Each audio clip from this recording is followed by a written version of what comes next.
Hello, I'm Jerry Jarrett. I have spent my entire life in the wrestling business. I appreciate Devin with Hannibal TV coming here to Franklin to talk about my career. I've really spent my whole life in it. I started in the wrestling business watching my mother sell tickets at 3 years old. I've had the good fortune to work with Vince McMahon at WWE, with Eric Bischoff and all the great talent at WCW. My son Jeff and I started TNA, and Memphis Wrestling was my own promotion, and in some ways it's become more famous since its death or demise. I'm ready if you are, Devin, and we'll begin the interview. We are with Memphis Wrestling legend, legendary wrestler and promoter, and the father of WWE Hall of Famer Jeff Jarrett, the legendary Jerry Jarrett. And to start this career interview off, I was wondering if you could tell us a little bit about your childhood. Yes. First of all, I appreciate you making the trip down here to Franklin, and I've been looking forward to this interview. My father and my mother got a divorce when I was 3 years old, and so I really have no memory of it. But my mother, Christine Jarrett, who ended up being my partner in the wrestling business when I finally got in it, pretty much filled both roles, and that of mother and father. She was a strict disciplinarian if I got out of line, but you know, it's a funny thing about wealth and families.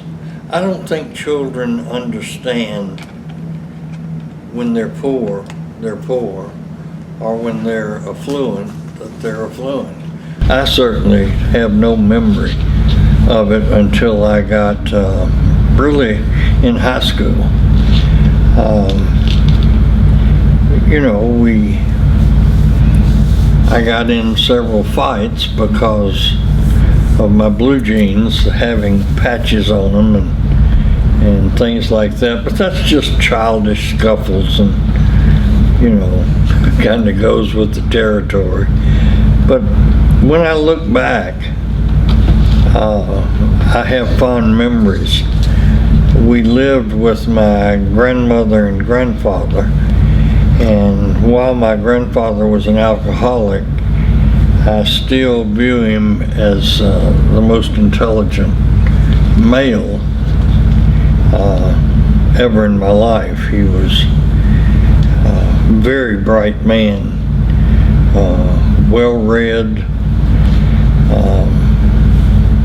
He would have me sit by the radio every evening and listen to the world news, and he would point out to me what Walter Winchell was talking about.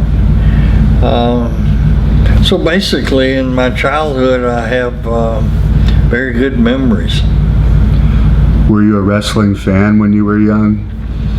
Yes. My mother took a job selling tickets at the Hippodrome, and so she would take me and my sister to the matches, and we would they had a little wooden Coca-Cola carton case turned upside down to elevate her stool in the window, and Carolyn and I, that's my sister, we would sit at her feet, and I have great memories of that, and listening to her talking to all the wrestling fans. And then as I got older,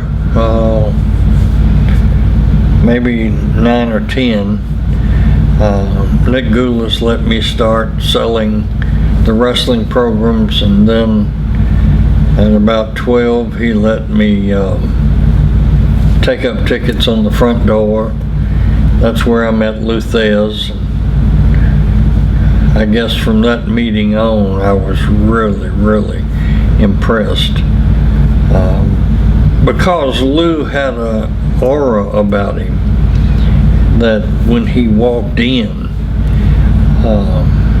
you just knew he was somebody important.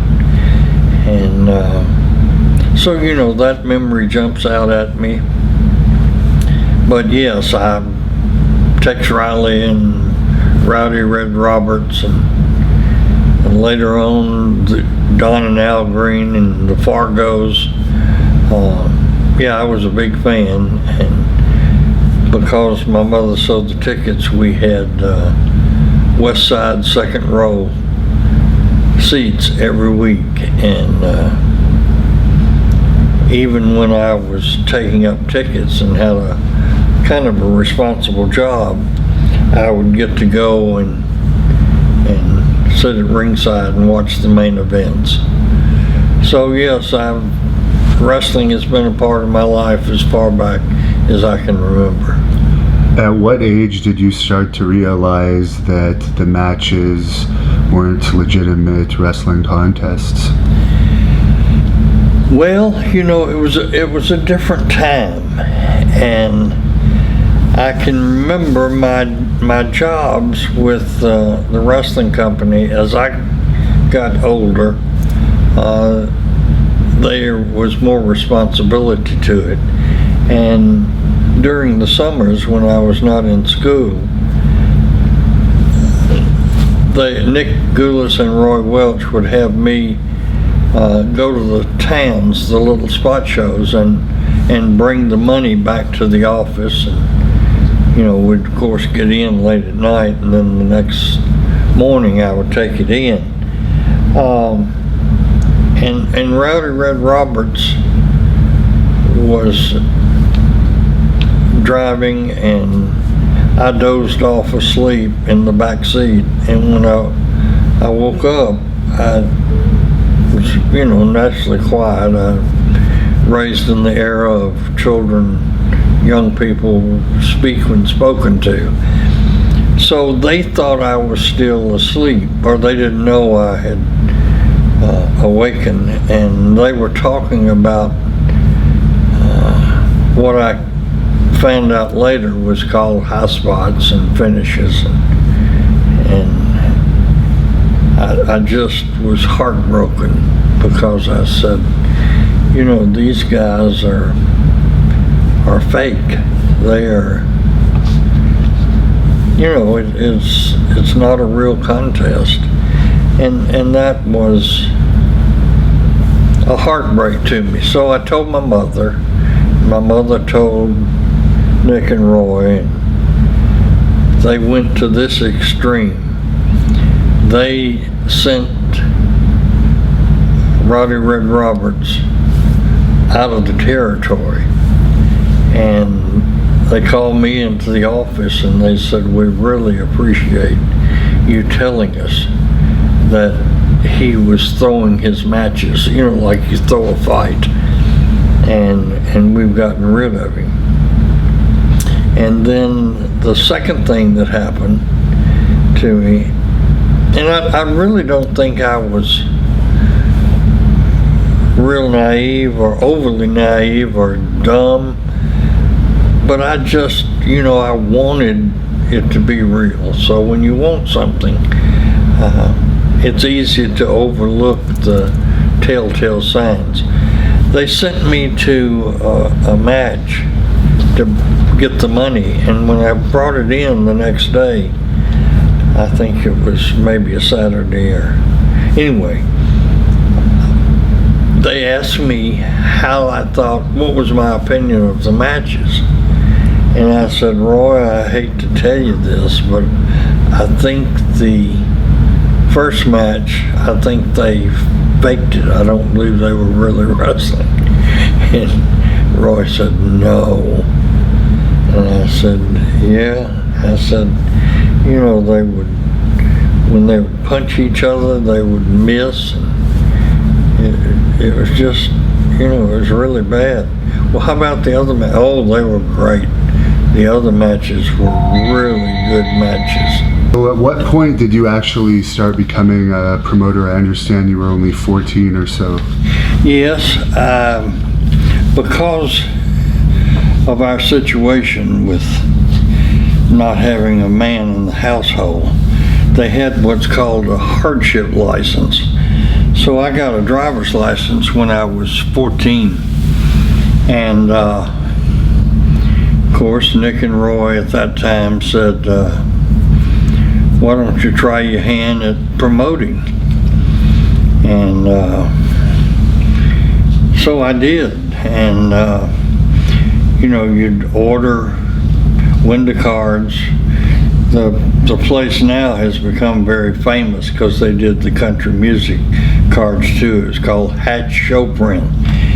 And so we'd get 100 window cards, and I would drive to a little town 40 or 50 or 70 or 80 miles from Nashville and put out window cards. And then I learned that I could go to the newspaper and take the editor and buy him lunch and get a big write-up in the paper, pictures of the matches that were coming up. And so I did really good because the promoters that Nick and Roy had were, you know, kind of took it for granted and had gotten lazy.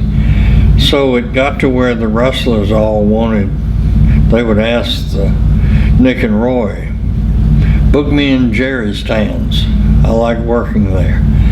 And, you know, that helped a lot. So they were being paid off the gate at that time, I guess, a percentage of the gate. Well, yeah, I would come back and they would say, they charged me a 15% booking fee off the top, and then they'd take the taxes, then their booking fee, and then they would take for the wrestlers.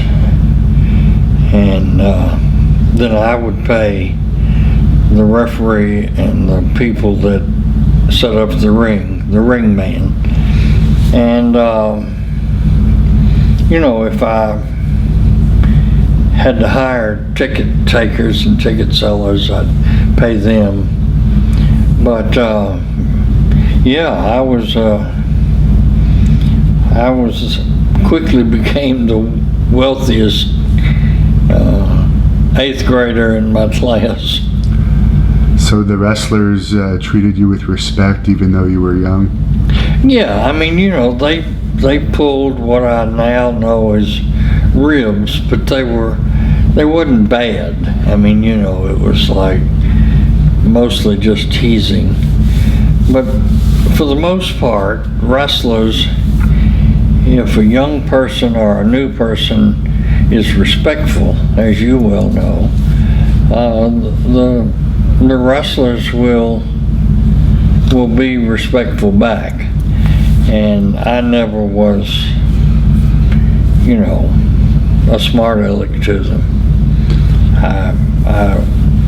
I really admired and looked up to them, and they knew that. For anyone that isn't familiar with Nick Gulas and Roy Welch, could you tell us a little bit about who they are? Roy is a fella from Texas or Oklahoma or somewhere out there, and was a wrestler, and back in those days he was considered a shooter, not one of the best, but good, as was Pat Malone and Danny Dusick and Sailor Moran. And so Roy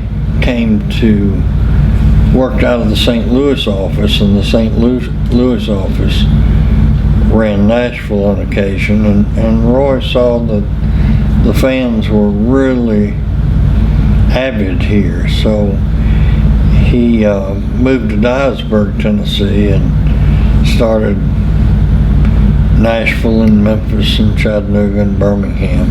Started a little territory, and he ran into Nick Gulas, who was Roy told me he was really a hustler and a hard worker. And so he brought Nick in as his front man because, you know, Roy's the wrestler and they didn't want him to be, you know, the promoter and the front guy to the newspaper, because they really stressed kayfabe, believing in the business. And Roy, most of the wrestlers respected and loved him. Nick's arrogance sometimes and lack of respect for some of the guys, he was not near as well thought of. When did you start working as an office assistant for them? Went away from the business except in the summers, and then when I got out of college I went to work for a bicycle manufacturing company, and I would still promote some shows but not a lot. And one day the chairman of the board and the president, who I really cared for at Murray, Ohio, retired and turned the business over to his son. And his son wanted his own crew and not his father's crew. So he demoted or forced retirement, whatever, on a lot of the executives. And I saw this, and as a very, very young man in my 20s, I said, you know, I don't want this to happen to me. Bill Hannon brought me in and said, I want you to be my man. I'm going to promote you to vice president. And you know, I really felt bad. And so I went back in his office and I told him I was leaving. And he said, why? And I said, well, because I've done the math, and when I'm 60, your son will take over from you and he'll want his crew. And I just, you know, I want to be sure that doesn't happen to me. So I quit and went back to the wrestling office, and you know, I went to have a conversation with my mother and get her advice, because she went from being a ticket seller to their bookkeeper and making the deposits and paying the taxes, you know, office work. And so Nick walked in to her office and said, I overheard your conversation. Why don't you hang around here and help us, and you can go back to promoting the towns. And so that was my, you know, I wouldn't commit to it, but that was the beginning of the career that dominated the rest of my life. I said, no, you know, I don't know what I'm going to do, but I'm going to interview for some other positions that, and try to find something where I don't have to work in a big corporation. And he said, you know, Nick said, well, take off when you have to, but I'll give you $50 to hang around here, and then if you promote any, you know the money's good there. So I did, and I really appreciated it. And I got turned down for 4 or 5 jobs. You know, I hate the term because I think it's a nice excuse. They said, oh, you're overqualified for this job. And anyway, I never left the wrestling business from that day. And when did you start becoming an actual booker? Well, it was 1967 when I went to Memphis and they gave me an extra job. Nick and Roy were both trying to help me because I had a wife and a child. And so they let me referee. And then I met Tojo gave me a ride. They would get me rides to the towns. They meaning Nick and Roy. And Tojo said, you know, you look like an athlete. You're making $15 to referee, and you could make 40 or 50 if you just wrestled the opening matches. So there's a funny story. I told Tojo, oh, I'm too little to do that. And I was a couple inches taller than Tojo. He said, I'll teach you a little. And boy, he got really mad. And I said, no, I didn't. I meant, you know, I'm skinny. And but anyway, we got through that embarrassing moment, and Tojo started training me, and then my mother didn't want me to wrestle because she thought it could heat because she was the bookkeeper. So she had me work out with Sailor Moran, and until Sailor put his stamp that I could avoid getting beat up by the wrestlers that were hot at me. And they finally let me start wrestling. That was about probably, I refereed in 67 and 8, probably started wrestling in 69. Who was your favorite opponent as a wrestler? Oh, I loved Lou Thez.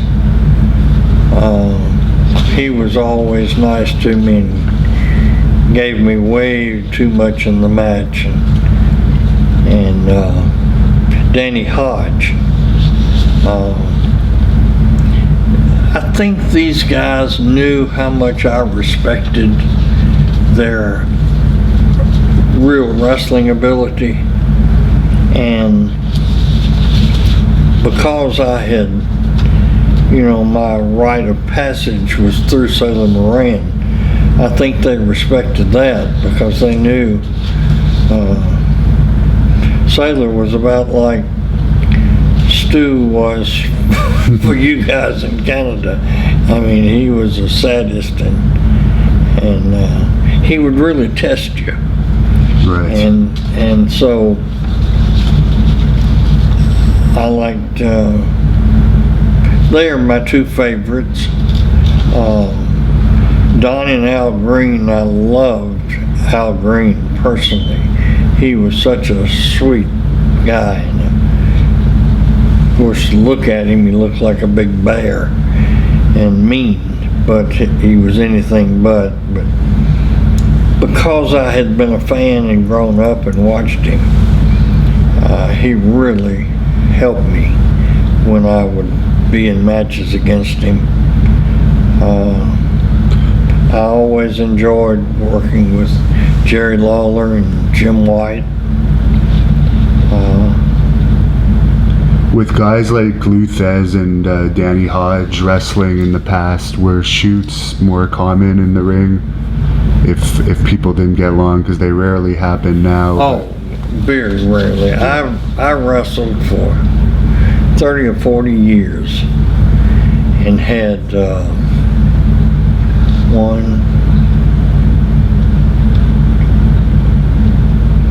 3 shoots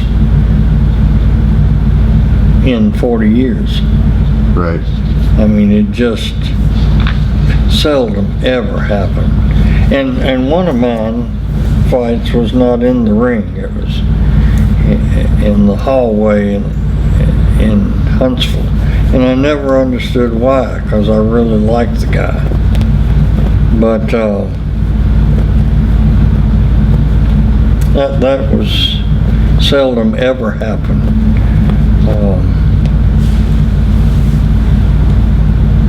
Lou Thez, for some reason, got real stiff with Dory Funk, and in Memphis, and Lou would have a thing where they would lock up, and then he'd turn his back to his opponent, lean against the ropes, and then give him an elbow, and he hit Dory so hard that his eye closed shut, and that tested our friendship. And I went to him and told him, that's uncalled for, I don't know what's going on, but Dory's a nice guy, and you have, I'm going to have to think before I bring you back, Lou. And of course, you know, a couple of years went by and he called me and said I was stupid and I don't want it to interfere with our friendship.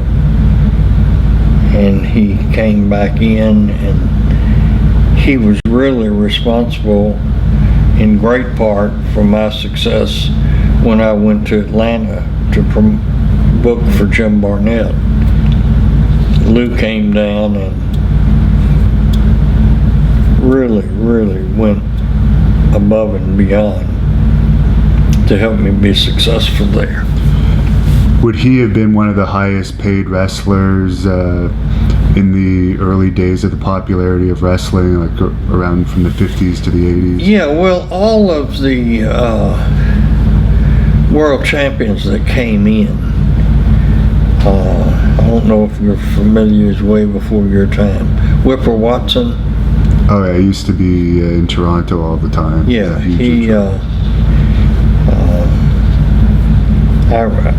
he came into Memphis, and Lou Thesz and Dory Funk and Harley Race. And you always paid the champion real well, 15% of the gross house. So, you know, in Memphis we were drawing 7, 8, 10,000 people. You held the NWA Southern Tag Team titles 10 times. Did you prefer tag team or singles wrestling? Well, I really preferred single, but because I was so small, it was very limited who I could wrestle, because my number one priority was to keep it real, make it believable. And I didn't feel like that if I wrestled at 195 pounds, somebody that weighed 240, the reality of whether I could take them or not take them was irrelevant. The fans would not perceive that I could beat a big guy, in my mind. So, you know, I mostly wrestled in tag matches where I could sell and let the heel get the heat and then tag Jackie Fargo or Tojo or whoever my partner was, and then they could come in and, you know, be the babyface and make the comeback. I think I heard you say you watched WrestleMania this past year, where they put the WWE Tag Team titles on a 4th grader. I don't know if you remember seeing that, but I was wondering what your opinion is of that. Yeah, not good.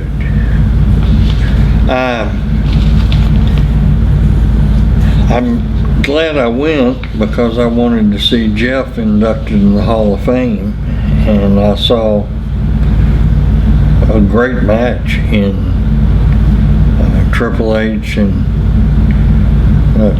Rousey girl and Stephanie and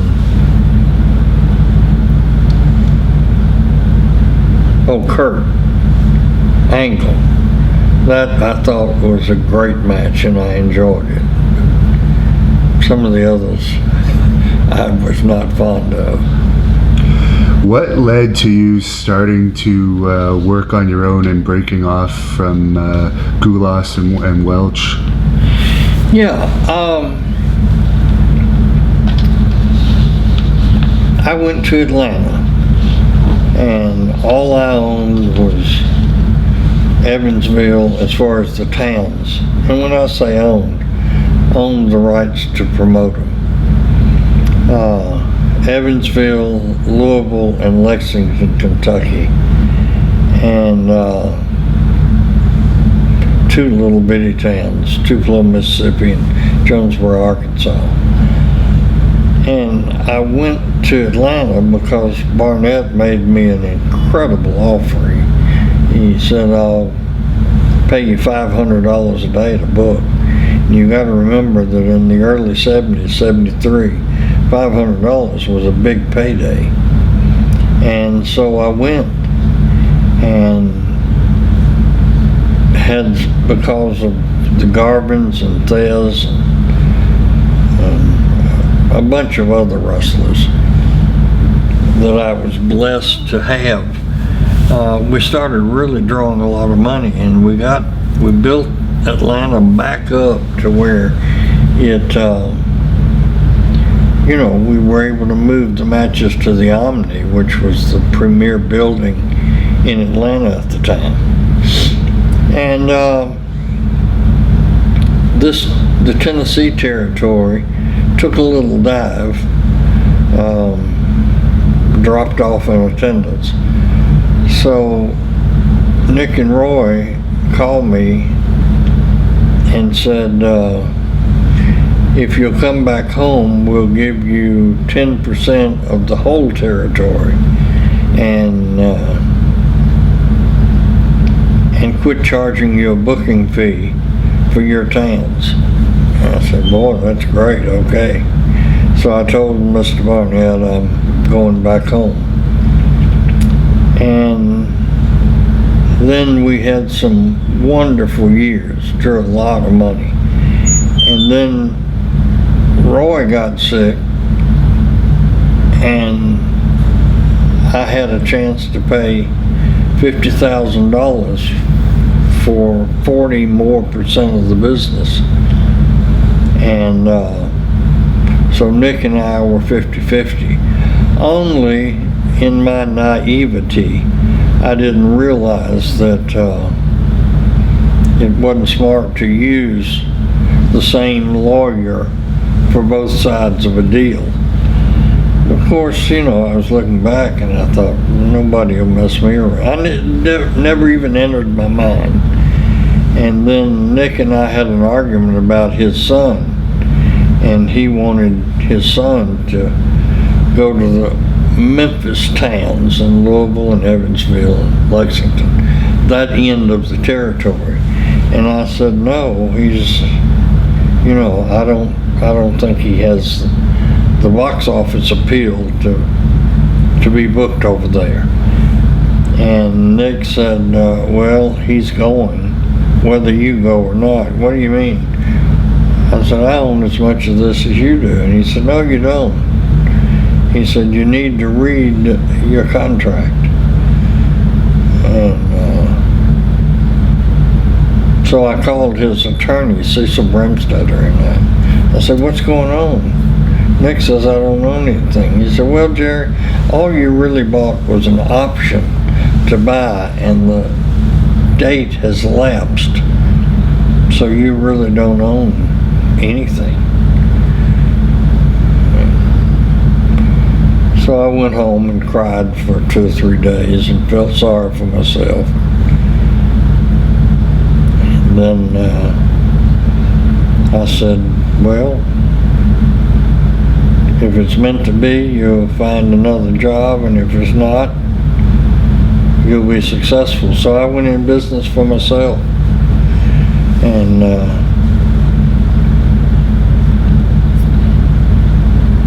with God's grace, I survived and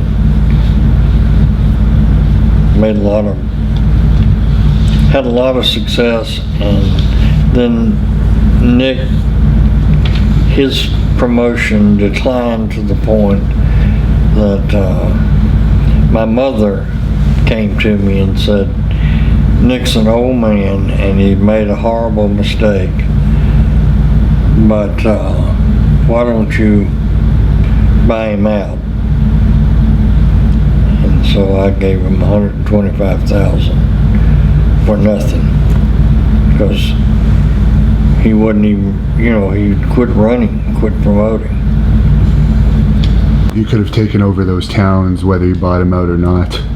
Yeah, but I just, I didn't never tried to run Chattanooga or Birmingham because my plate was full.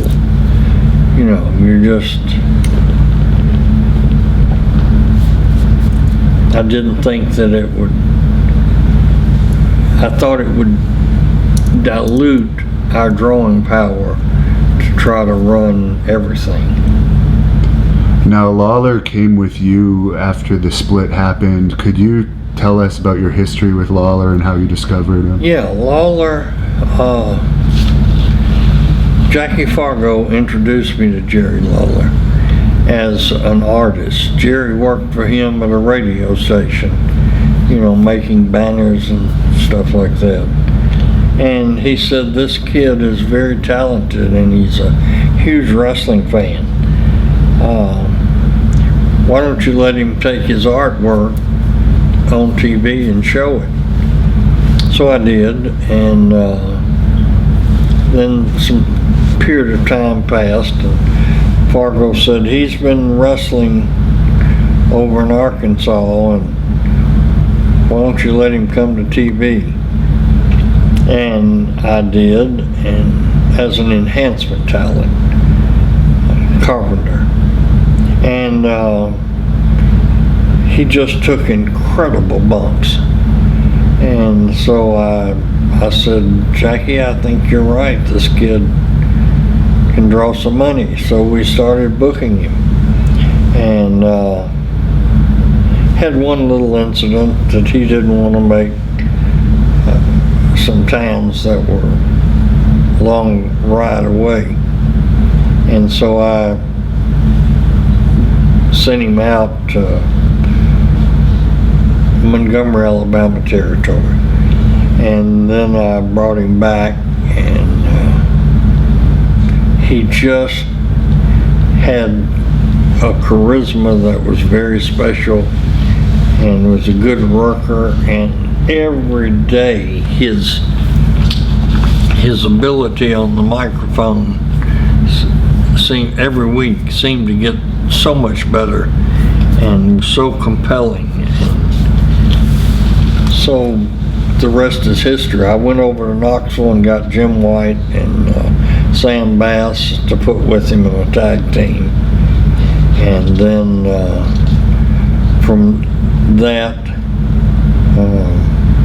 Jim White had some marital problems and left, and so I started Jerry as a single and with Sam Bass as his manager.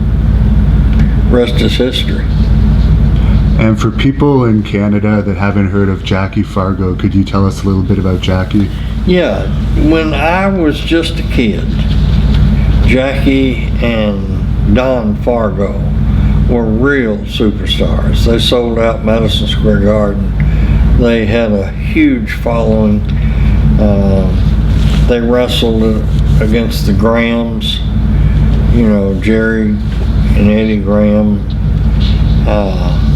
all over. They were really big. And Jackie kind of settled in Nashville. Back then the traveling was intense, and there wasn't a lot of flying, and there wasn't interstate, so a 300-mile trip was a long trip. And so Jackie settled in Nashville, and he became a real star. And they were, for the era, he was very flamboyant. They'd wear sequin jackets and top hats, and so I became a big fan. And they feuded in Nashville against Don and Al Green. So then Jackie retired and was running a place called Southern Frontier. It was a restaurant bar there in Memphis. And when I got the opportunity to start promoting, the first thing I wanted to do is find Jackie Fargo and talk him into coming back. And it wasn't easy. He just said, nah, I don't like it. I've had trouble with the office. They don't want to pay you anything. And I said, well, I'll be paying you. And I talked him into it. And fate put me in touch with Al Green, and he got Don back. And of course, Jackie then could bring in Don and Roughhouse, his real brother. And he was the southern version of Buddy Rogers. Did you ever work with Buddy Rogers? No, I wish I had. I'm sure I would have admired and respected him, but no, I never had a chance. And you invented the first scaffold match that involved Jackie Fargo. How did you come up with that concept? Well, yeah, I tried to get Jackie to do the first one, and he wouldn't. I was sitting in my den after coming back from some town, and sometime I would have trouble sleeping because you drink coffee all the way back and try to keep yourself awake. And so when I'd get home, a lot of times I'd watch TV and settle down. And there was a lot of B movies on, movies that were really terrible. And this one that I was watching was some gladiators, and the good guy and the bad guy got in a fight in the forest with big swords, and they fought out a tree, and the tree had to have been 200 feet tall when it fell, because it was a big valley like the Grand Canyon. When the camera showed it, it said, well, if you fall down there, you're smushed. And they fought out on that log, and it looked like the good guy was going to get knocked off, and finally the bad guy slipped and got knocked off to his death. You know, he came back and everybody lived happily ever after. But I'm sitting there in this B movie, and when they're fighting out on this log over this river below, I'm thinking, I'm sitting up on the edge of my seat and thinking, holy cow, how did they shoot that? Yeah. And so then after the movie went off, I sat there and I thought, you know, that would really, really be exciting if I put a scaffold up across the ring, and two people went and had a match over it. Everybody would say, well, if somebody gets knocked off of that, they'll break their neck or their back or their arm or something. So I went around and tried to talk everybody into the match that would build up to it, and that would be the ultimate blow-off. And Fargo said, not no, Jerry, but hell no. I'm not getting up there. It's not worth breaking your neck. So I couldn't get anybody else to do it, and I really believed in it. So I finally talked Don Green into it, and so Don and I worked a program, and we had that as the blow-off in Louisville. That was the very first scaffold match. And did you actually tell your insurance provider about that before you had it? No, we didn't. But we did have to, again, the times, I wanted everybody to really believe it. Yeah. So Don said, you know, this definitely needs to be a babyface match, so I'll take the bump off. And I said, well, if you'll do this, if you'll take the bump off and we'll sell it that it breaks your arm, we'll buy the stuff and put you in a cast, and I'll pay you every night for 6 weeks to sell that you've got a broken arm. Now, you have to come to Louisville and Memphis to show people you broke your arm, but the rest of the time you can sit at home and I'll pay you. He said, that's a deal. And what led to you bringing Bill Dundee over from Australia? Okay, this goes back to the Atlanta story.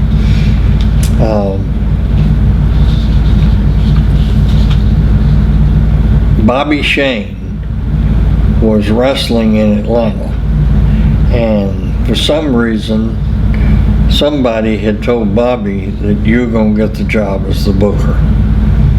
So when Barnett hired me and I show up, Bobby said, what are you doing down here? I said, well, I'm going to take over. And he said, well, they promised me I would take over. I said, Bobby, I don't have anything to do with that. You need to check with whoever told you.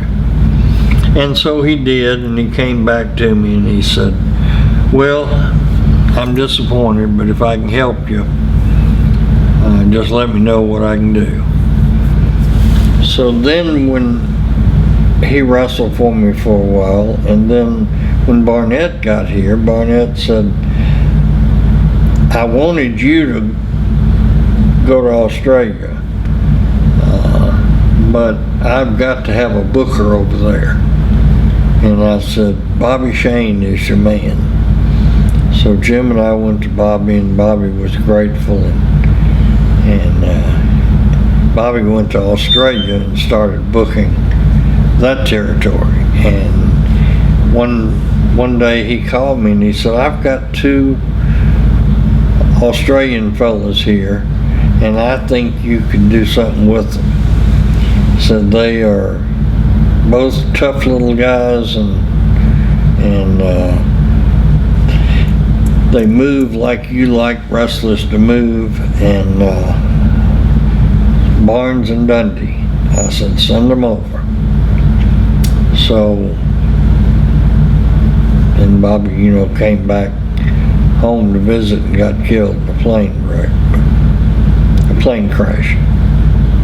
Could you tell the story of Bill Dundee running over the woman with his motorcycle? Oh, at the Memphis? Yes. Yeah. I've heard Jim Cornette's version of it, but I haven't heard yours. Well, Dundee, you have to know Dundee's personality. He views himself and everything he does as bigger than life.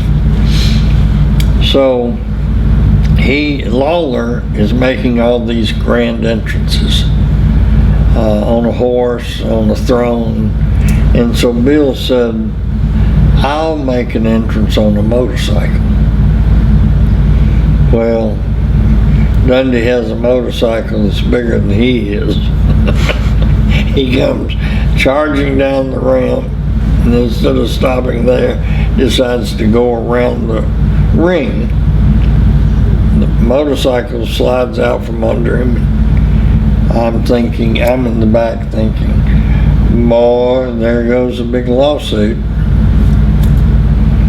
I don't think it ever happened. Is that pretty much what Bill says happened? Bill said that the spotlight shining in his face is what caused him to have the accident, but other than that, that's pretty much what he said. He said somebody mentioned to the woman that, oh, you're not going to sue us, are you? And you were a little upset with Bill for a few months after it, but basically the same story. What did Cornette say happened? Cornette said the same version of it, other than apparently you originally wanted Bill to come down on a golf cart Yeah. or something like that. Yeah, that was a lot safer. Yeah. And Bill's on this big motorcycle. Of course, you know, if you know Bill, Yeah. he's not content to just putt ride it in and let it make a lot of noise. He's got to boom around the ring. And you didn't have guardrails at that point, did you? No. There was just nothing protecting the family. No. And speaking of cornets, I know you got him started in the business. Jim Cornette, when I opened Louisville first, and then Evansville, and then Lexington, I gave my mother 25% of those 3 towns. So she would go every week and help me run the matches, and she'd run the front end, ticket sales and all that. She met Thelma, Cornette's mother, who would bring Jimmy, who was a picture enthusiast, and she asked my mother, can Jim be at ringside and take these pictures? It's a big hobby of his. Well, my mother and Jimmy's mother became fast friends. And so one day my mother called me and said, Thelma wants to know if Jimmy can come to Memphis TV and take pictures. So I said, you know, what are you going to tell your mother? No. I said, yeah, sure, tell him to come down. So when he came down, I said, stay out of the way, don't get in any of the camera shots and take your pictures. So he did and said, can I come back? So he comes back 2 or 3 weeks. And at the Memphis TV station, we had a room at the end of the hall where they had coffee and a microwave, and we'd all sit back there and have coffee. Well, Jimmy is holding court at a table with some of the boys, and I'm over here trying to put the finishing touches on the TV, and he's just annoying the hell out of me. And I finally look over and I said, will you shut up or go tell somebody out in the parking lot? I'm trying to think here. And so as soon as I said that, he embarrassed him. I said, wait a minute, because the thought hit me. If this guy can make me mad just talking to people, I need to get him to manage. Yeah. So I said, Jimmy, have you ever thought about being a manager? No, I just take pictures. I said, well, I think you'd make a great wrestling manager. Come back next week and I'm going to give you a shot at being a manager. So he comes back and he says, what do you want me to say? What do you want me? I said, just be yourself. You are obnoxious and annoying. Just go out there and be yourself and tell them you've got the greatest wrestlers in the world. And he did, and of course then the rest is history, because he really knew how to get heat naturally. And you brought Rocky Johnson in for a wrestler versus boxer thing to start it off with him versus Lawler. What are your thoughts on Rocky Johnson? Yes, Rocky's a dear friend of mine and helped me at a time that I really, really needed help. It was the time when the Inoki Muhammad Ali fight was taking place. And so, you know, naturally, monkey see, monkey do. I thought, well, I'll have my own little wrestler versus boxer. So I had seen a picture of Rocky Johnson, and boy, he looked like Charles Atlas made over. And so I tracked him down and I called him and I said, Rocky, if you'd come in, I want you to come in as a boxer. And, you know, I told him what we would pay him and blah, blah, blah. Anyway, he comes in and looks better than his pictures and was just one of the nicest people I'd ever met. Carried off the match, the boxing, to a T. And I said, Rocky, if you'd stay with us, I think you'll be successful. And he said, well, I'll give it a try. He said, now, I'm big on family, and so I'll be bringing my son with me to the matches. And I said, that's fine. So, you know how big The Rock is. Yeah. Well, when he was just a young boy, I'd get a folding chair, metal chair, and he would sit on my knee and I'd pull the curtain back and we'd watch his daddy wrestle. And that is some great memories. I put the title on Rocky, and he had a great run and drew us a whole lot of money. And later, I guess you started The Rock when he was wrestling in this area?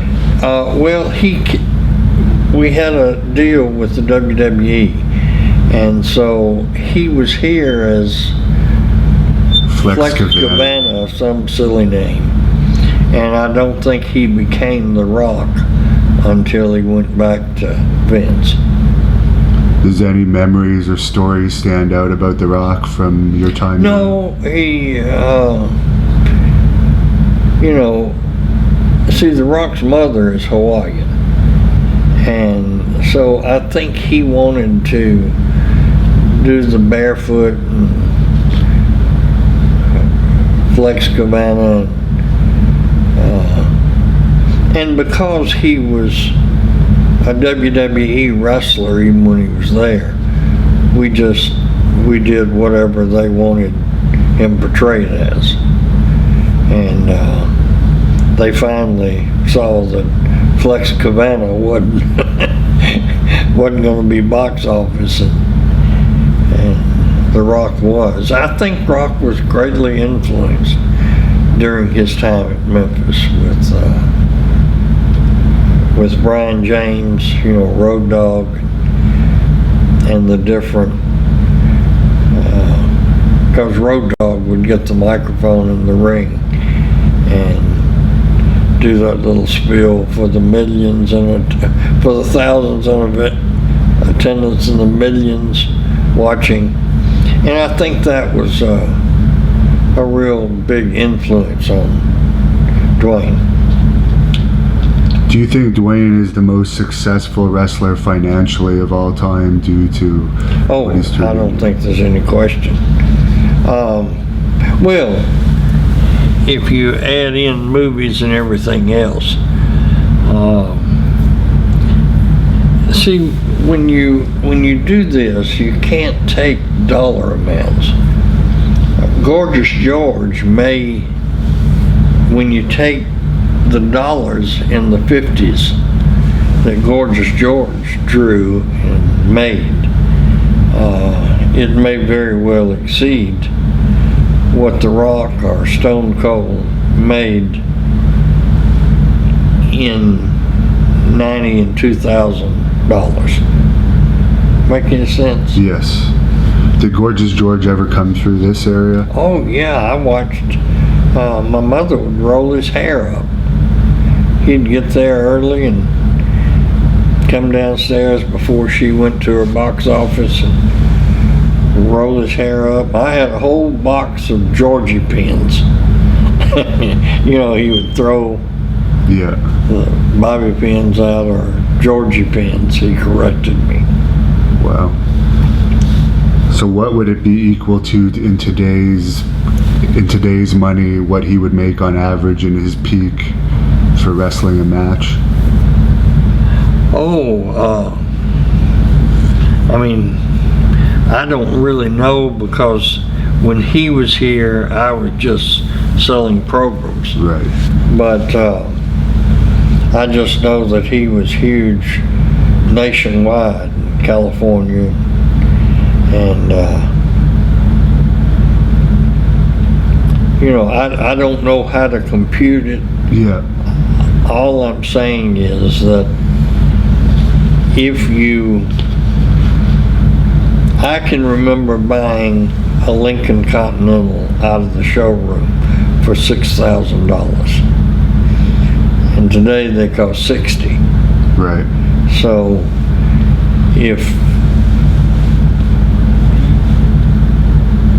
if a wrestler got $1,000 payoff today, that would be a $10,000 payoff.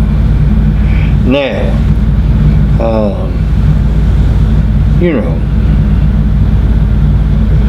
when you apply that to it, I know that Vince has paid $1 million payoff. So maybe The Rock is the highest paid. And I really don't know. What was George's downfall? Just his alcohol problems, I guess? That too, I don't know. I know that he had a problem, but I can't say for sure, because it was really before my time as a promoter. And do you have any memories you could share with us about Jimmy Valiant? Oh, yeah.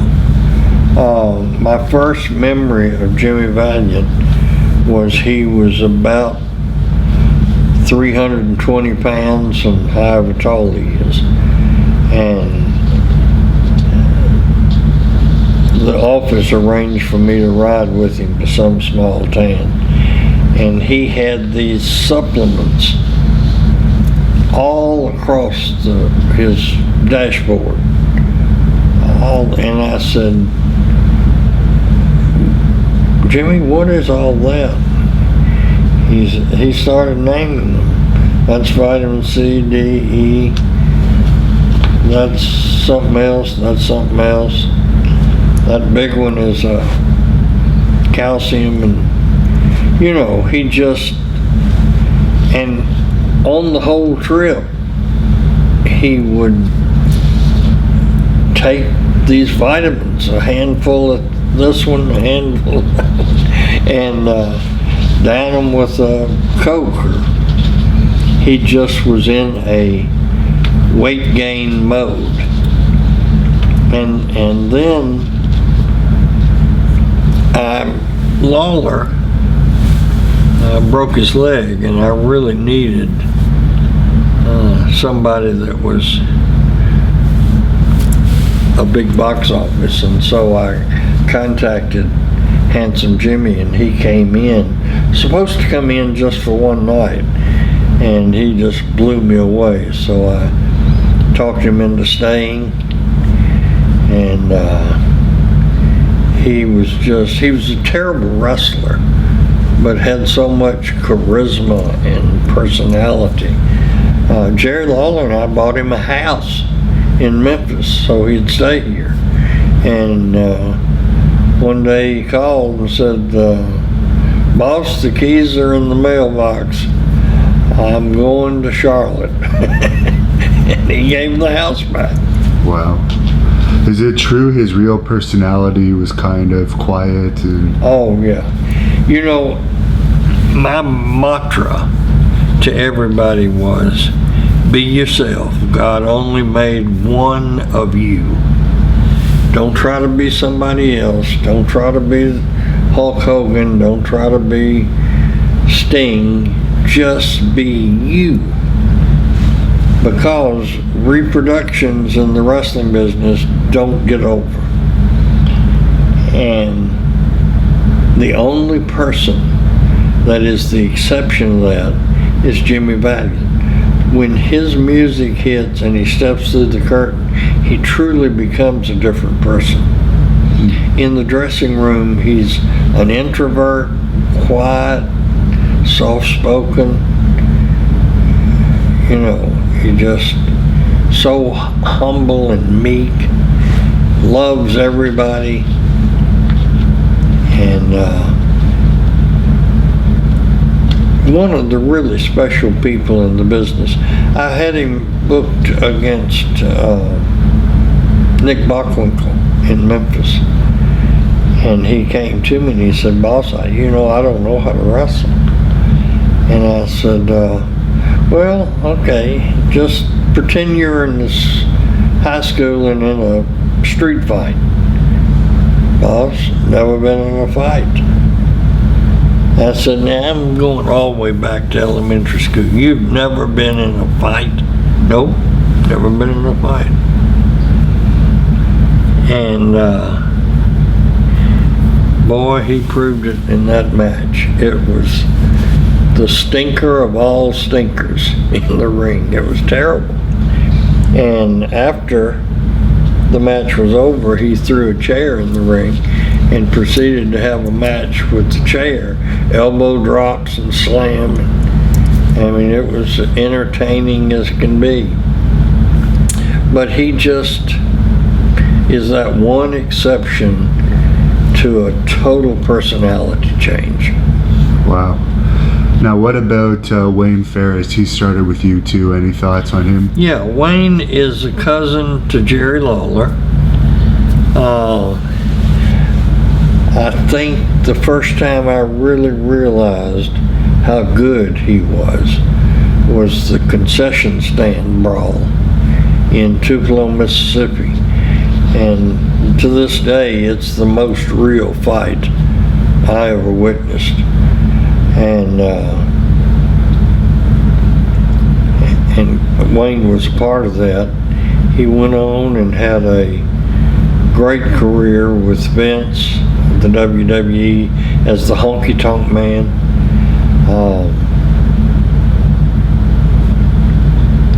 Good interview. He was a special talent.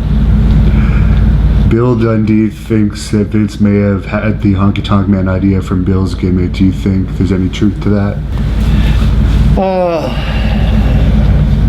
Well, the only similarity is Bill was the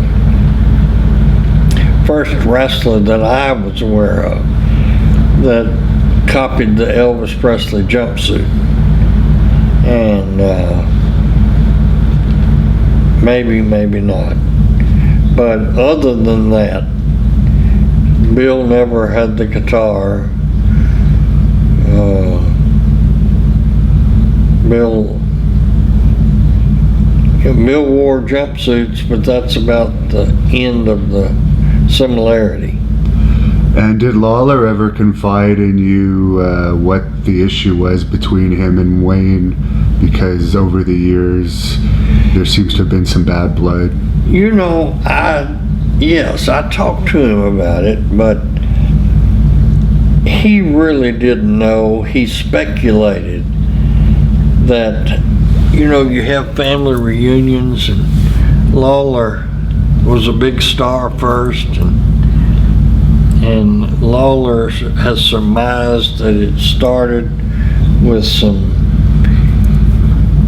family jealousy, but it never manifested itself in my promotion. But the people all knew that I had the belief that our obligation to the fans exceeded any personal bickering, so it was never an issue.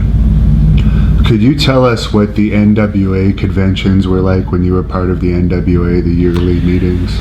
Yes, that's an interesting question, and I don't think anybody's ever asked it. It goes all the way back to the government issued a consent decree and everybody that was an NWA member, every office had to sign it. And what the government said was, we know that you're a monopoly. We know that you are a syndicate. But you've got to, by signing this document, you're swearing that you will cease being a monopoly and cease being a syndicate. Now that's only if you've had some semblance of exposure to American politics can you understand the absolute stupidity of that. You know, that's like saying, I know you're a liar, but if you promise me you won't lie again, I'll look over it. So when I came into the business, and the first, you know, I'm a wide-eyed kid, really. And so I think the first one I went to was in St. Louis. And I'm seeing these guys walk around the room with, I don't know what they were, but you know what people that search for gold and stuff. Yeah, that have the little disc and a pole on the beach to see metal. Yeah. There's 2 or 3 guys with these, and they're going up and down all of the curtains. And I said, what are they doing? I asked Nick Goulas, I said, what are they doing? And he said, well, they're scanning the room for bugs. Who is going to bug a wrestling for the government? So, you know, we go in and Sam Munchnick's the president, and everybody meets in this room. The procedure was the opening day meeting. Wives and children, everybody could come in, and it was in a great big room. And they really didn't talk business, just in a general way. But then when we went in this, it was still a big room, but in this ante room, the one they had done this to, it would hold 40 people in the hotel. The door would close, they had somebody standing outside, the waiters, and nobody was in. There was somebody posted every door, and it kind of frightened me. I said, what am I getting myself into? And that's where they would talk real wrestling business. If some promoter had a trouble with a guy, holding him up for money, or this is where they would discuss who was going to be the world champion, and just inside business. And then, you know, they would meet for 2 days, and we'd go out to eat. A lot of the guys would drink too much. And then they would have the big meeting where the wives and the children could come back in, and they would adjourn.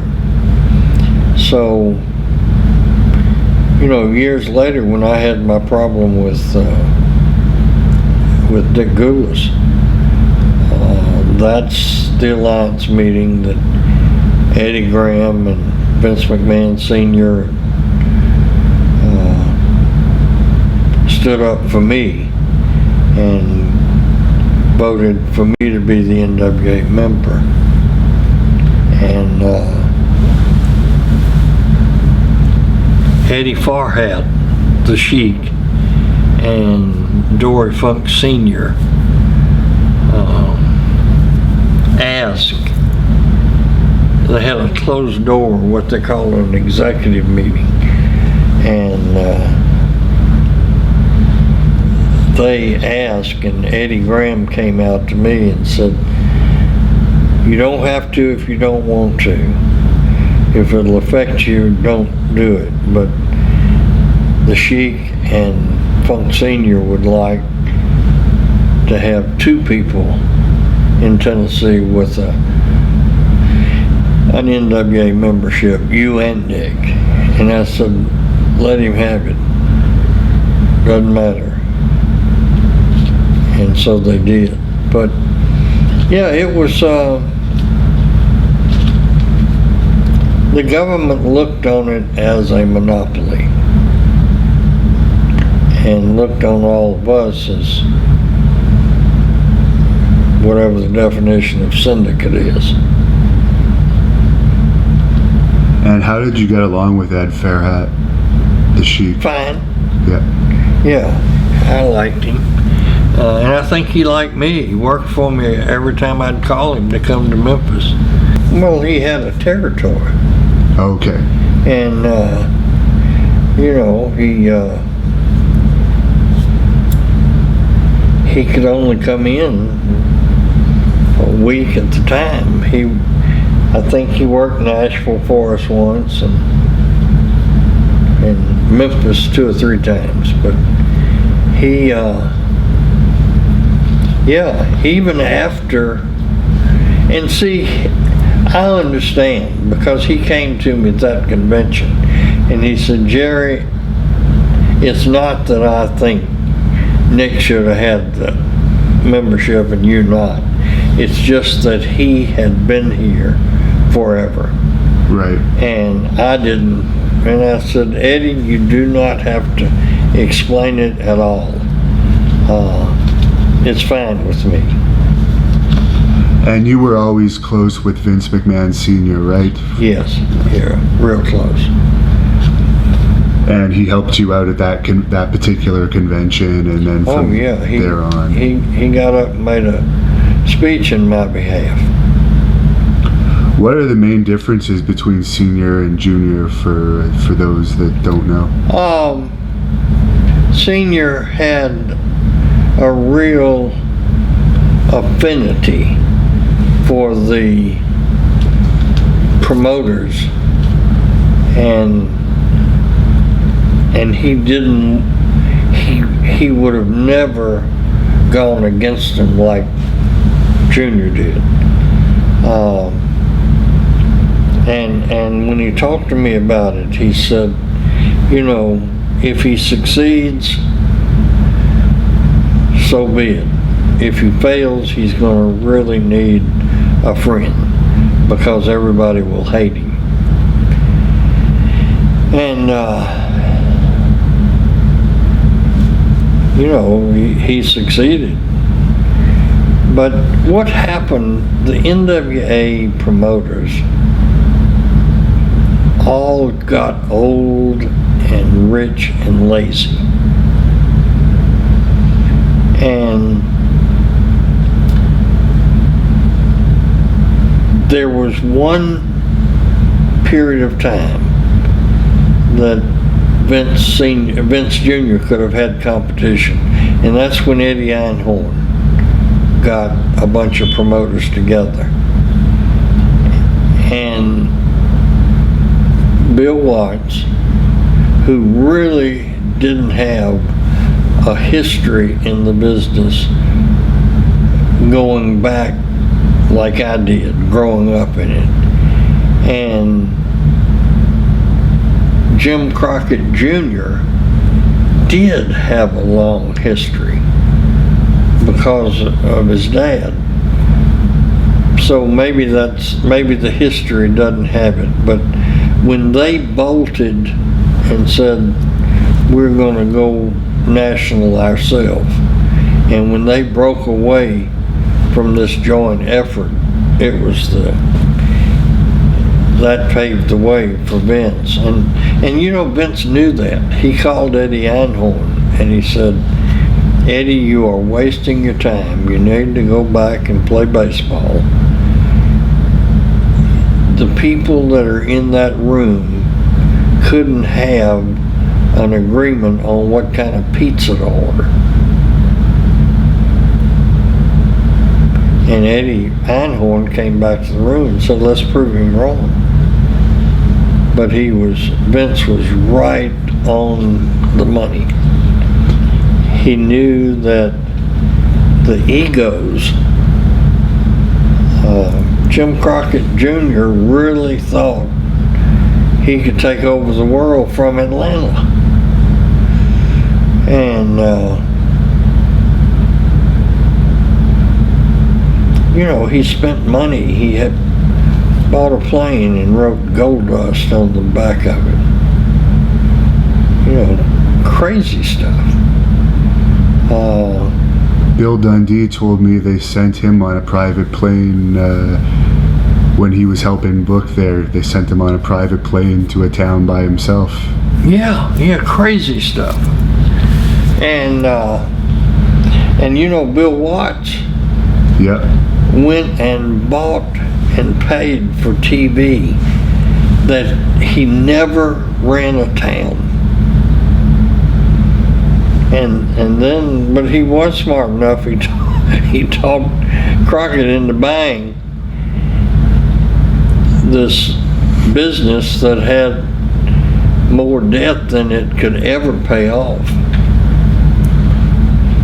Do you think their issue was they tried to expand where you survived the WWE's expansion initially because you stayed within your territory, and those companies went outside their territory in areas they weren't known, spent a lot of money? Well, cable television meant the end of the territories.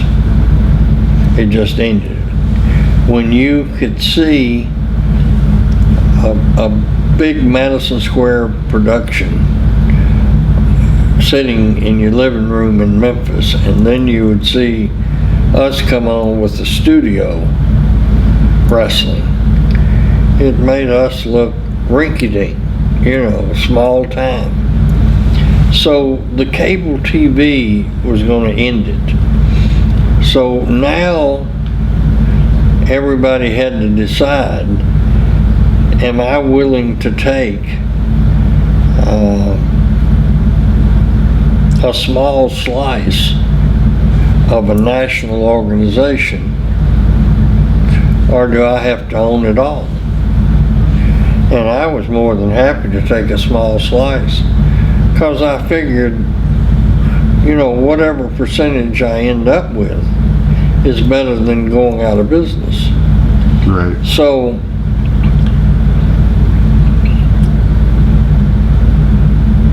I think Watts was not, I know he wasn't willing to take a small slice. And he didn't have, first of all, he's out there in Louisiana and Oklahoma, and Vince is in New York. He's in the media hub of the world. And then Crockett had a better chance because of Ted Turner and, you know, the Superstation. But his downfall came from spending money he didn't have. And you know, I think that was consistent with the failure of, I mean, Dusty loved having an airplane with Gold Dust on the back of it, and living the high life. And Ric Flair loved living the high life. And Vince and Linda lived very modestly. So it's a mindset. Vince was willing to wait for success to bring him the riches. And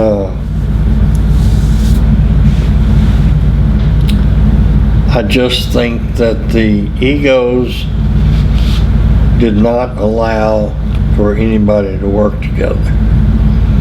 And if Jim Crockett Jr. had have had somebody fiscally responsible that was actually running the business, he might have succeeded.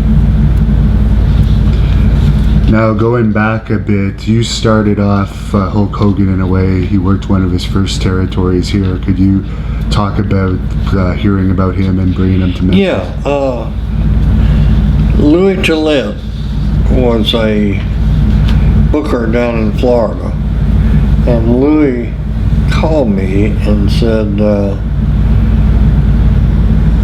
Jerry, I've got this kid down here that is big and looks like Charles Atlas, but he can't wrestle. But I think if you would spend some time with him, you could turn him into a talent. So I told Louis, send him up. And when he got there, when he arrived at my house, I thought, holy cow. Louis didn't describe this guy. I mean, he was the most impressive person I'd ever seen. So we did that. I called my production people, and we did that first video where we started at his feet, panned the camera up, had him pose, and he just, you know, there's a funny thing about a wrestler, and you've probably experienced this. Most people, when they start out in the business, are pretending to be a wrestler, and then something snaps in their head, and they go, I am a wrestler. Hogan, that didn't snap in his head until he left here. Here he was pretending to be a wrestler, and of course he was learning. I think he might have been, when Vince Sr. first, when I sent him from here up there, it hadn't snapped yet, and I think that's what Sr. noticed. You know, he doesn't really think of himself as a wrestler. I think it happened when he was overworking for Verne Gagne. I think it dawned on him, I am a wrestler. And when he came here, he was known as Terry Boulder, and I think you gave him the name the Hulk. Is that true? Yes, his real name was Terry Bollea, and he introduced himself as Terry Boulder. And then when we did that interview, I said, I think we're going to call you the Hulk. And he said, well, I don't want to get in trouble with the comic book character. And I said, no, as long as you don't call yourself the Incredible Hulk. Hulk is a descriptive adjective. He said, oh, okay. So we just called him the Hulk. And I've heard you say this isn't true, but the way he tells it in his book is you saw him on TV with Lou Ferrigno, who was the real Hulk, and you thought he looked bigger than the Hulk. No, that didn't happen. He also said he sweated through 25 belts a month. That he sweated so much that he would sweat through the leather of the WWE belts, and they'd have to replace it 25 times in a month. Well, now that may be true. I don't know what his condition was. Yeah. But my wife, when he was sitting there at the table, she ran up and got burgers, Big Mac or whatever, and he was eating 4 hamburgers and 4 fries, 2 or 3 Cokes, and he was wet. This is before he got ready for the shoot, and my wife went and brought him a towel, and then after it was all over and they left, she said, I've never seen anybody sweat like that. The chair he was sitting in was wet. I don't know what that condition is. I don't know if it's steroids causes you to sweat, or nerves, or I don't know what it was. But yeah, he sweated a lot. Are you happy that WWE has put him back in the Hall of Fame now after all the controversy that he had over the past few years? Well, I think that controversy was tragic, and yes, I think it would be hard for us to have a true representative of the wrestling business without Hulk being included, because, you know, he's the nearest thing to replacing Gorgeous George that there's ever been. Now, that's not to say that Stone Cold Steve Austin and Rocky Johnson, The Rock, Dwayne Johnson, are not right up there with them. But he was the first. And he had a longer career than the other two. Hopefully he's finally ended his career and he's not going to come back, in my opinion, but you never know. Yeah. Yeah. You never know. Now, the Ultimate Warrior also started here with Sting. Could you tell us about bringing them in as the Blade Runners? Yeah, I opened my mail one morning, and here's a picture of 4 bodybuilders. And they call themselves, I don't know, the Blade Runners or something. And they said, you know, we'd like to break into the business. So I picked up the phone and called them, and I said, I don't have room for 4 of you, but why don't 2 of you come in, and I will, then later I can bring the other 2. So anyway, that picture I showed you, that house in Hendersonville had a big ballroom in it. Yeah. And so I said, well, okay, y'all come in here and lock up with me. Boy, they were terrible. But had a great attitude and said, we know we're in learning, we appreciate the opportunity. And so we nursed, mated him along, and gave him a start in the business. Sting and I have continued to be friends through the year.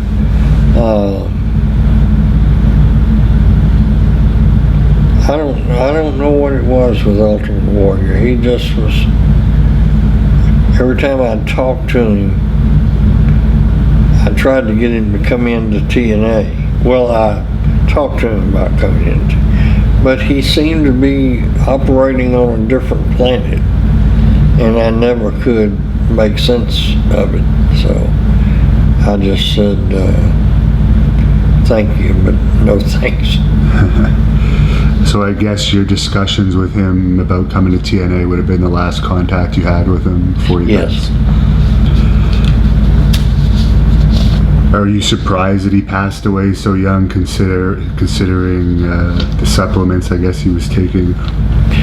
No, not really. I've got a doctor that's a personal friend, and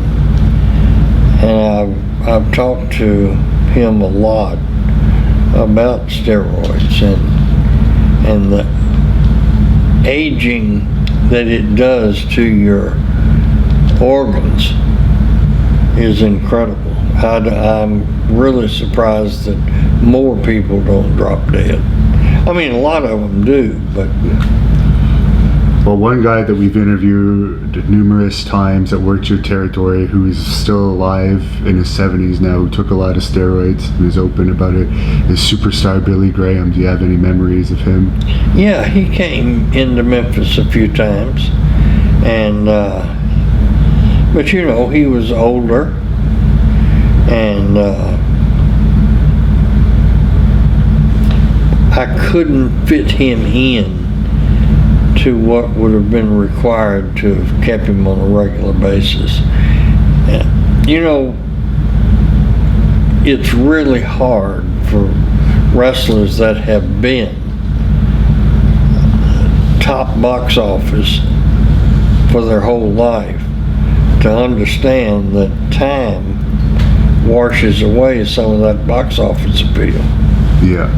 And, it happens to all of us. And how did your 1984 talent exchange with Bill Watts come about? Hey, oh boy. Bill called me and said, I'm really in trouble. Can I come up to see you?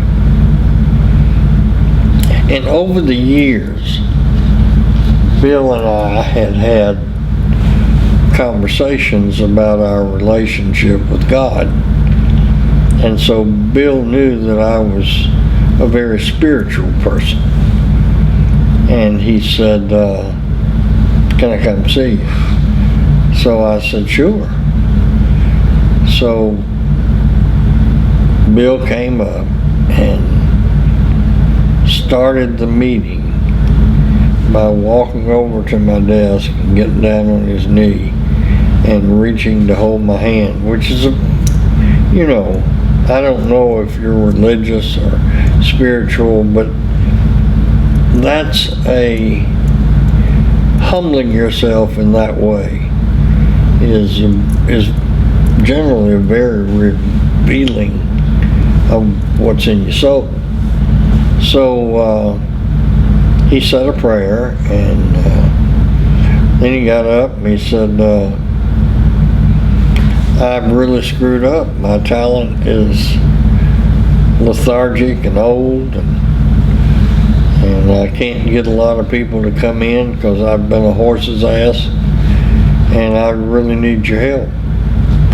And he said, I know that you're selling out every night of the week and have been for a year or longer. And I said, yep, we're really blessed. And I said, Bill, my talent is totally different from your talent. We have our wrestling is almost a fast forward compared to yours. And he said, I'm willing to learn. I'm willing to change. So I said, all right, let me see what I can do. So I had at that time, it's funny how things work out.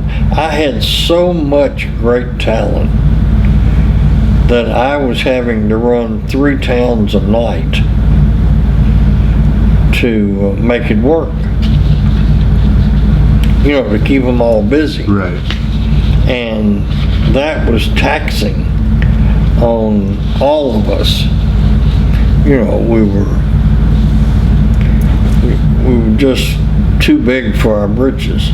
You were running 7 nights a week too, weren't you? 7 days a week, 2 and 3 matches a day.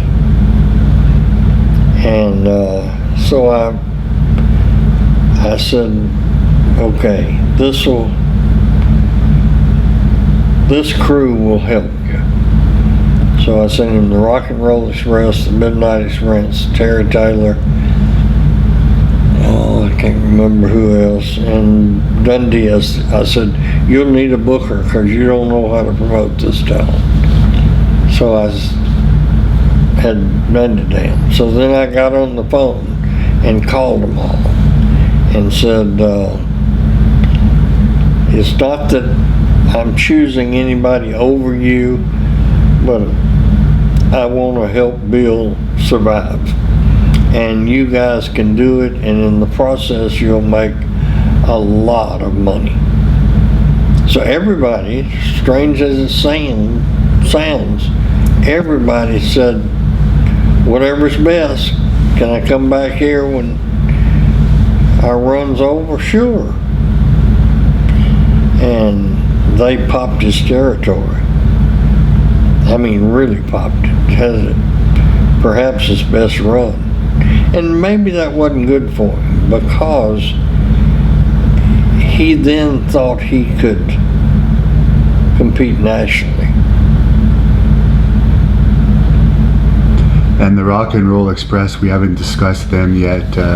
You were the first one to start music videos and things of that nature on TV with the likes of the Rock and Roll Express. Could you talk about them and how you came up with some of the ideas to promote them? Fargo came to me one day at Memphis TV and he said, "Can I pay you and not go to Jonesboro tonight?" And I said, "Are you crazy?" He said, "Jerry, I'm just burnt out." He said, "I don't think I can get in the car and drive over there tonight and drive back." And I said, "Well, I'll substitute you. It'll hurt the town, but," I said, "you know, I don't want you to have to do something that you're miserable doing." And so we sat down after TV there, back in that back coffee room, and he said, "You know, I never thought this day would happen," but he said, "It's happened to me." He said, "I'm just burned out." So I said, "Well, I understand it. We'll cut back on your bookings to where you don't have to be going every night." And so I got to thinking, you know, here is a man that has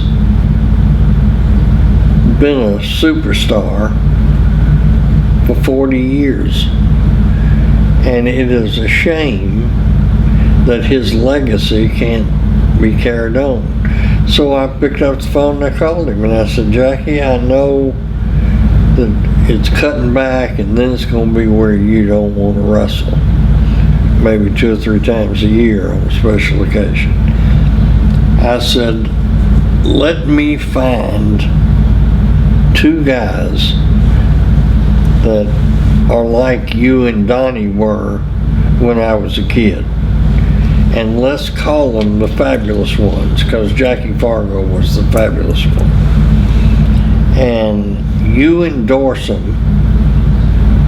And as a matter of fact, when I find who I think will fit the bill, you can thumbs up or thumbs down on." And so he said, "That's a good idea." I said, "Well, give me a little time." So I started out with Steve Kern, because I really like Steve, and Terry Taylor. But then when I got my photographer and I took pictures of them, and I went and bought these sequin outfits and top hats like Fargo and Donnie.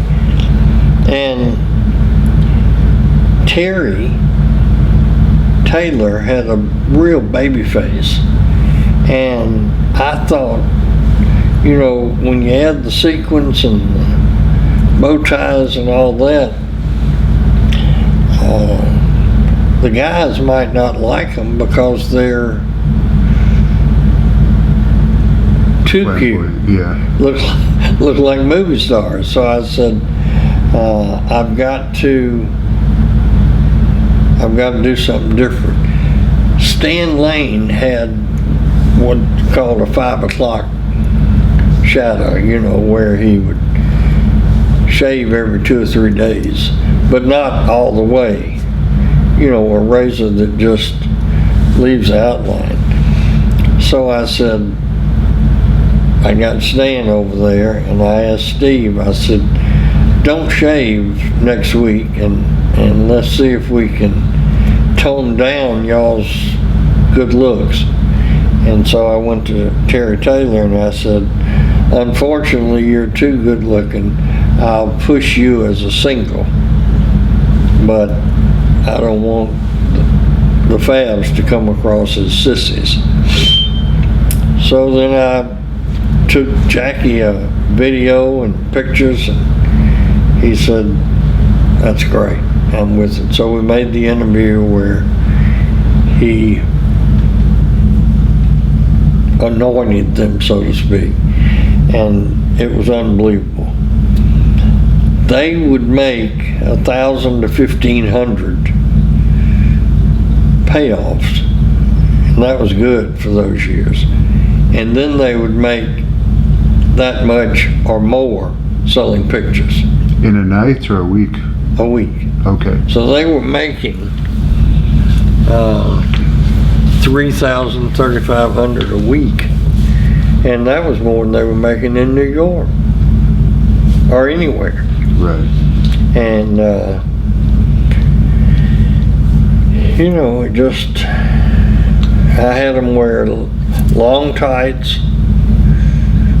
My big problem was that I knew the girls would like them. I wanted the men to think of them as masculine. So, you know, the long tights instead of the short tights, the little shadow, and a real rugged style in the ring. And then when that, you know, all talent run their course. They were here a long time.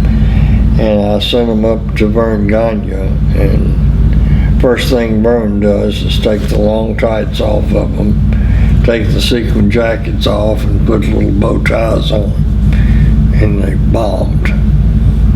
Because it was a real fine balance. Why do you think Steve Keirn never really got over in WWE with any of the gimmicks they gave him then? You know, I don't know. He did that gator gimmick. Yeah, then he was one of the doinks, I guess, for a while. Huh. I think he was one of the clowns, I think, for a while too. At one Yeah, point. yeah. I really don't know. You know, the wrestling business, as you know from your background, there is a dance between the promoter or the writer and the talent. And if either one of them are out of step, it don't work. So the balance, the greatest example of that is Vince McMahon and Steve Austin. They would have never been if they hadn't been together and against each other. Wouldn't have worked under any other circumstance. And as you know, it didn't for Steve.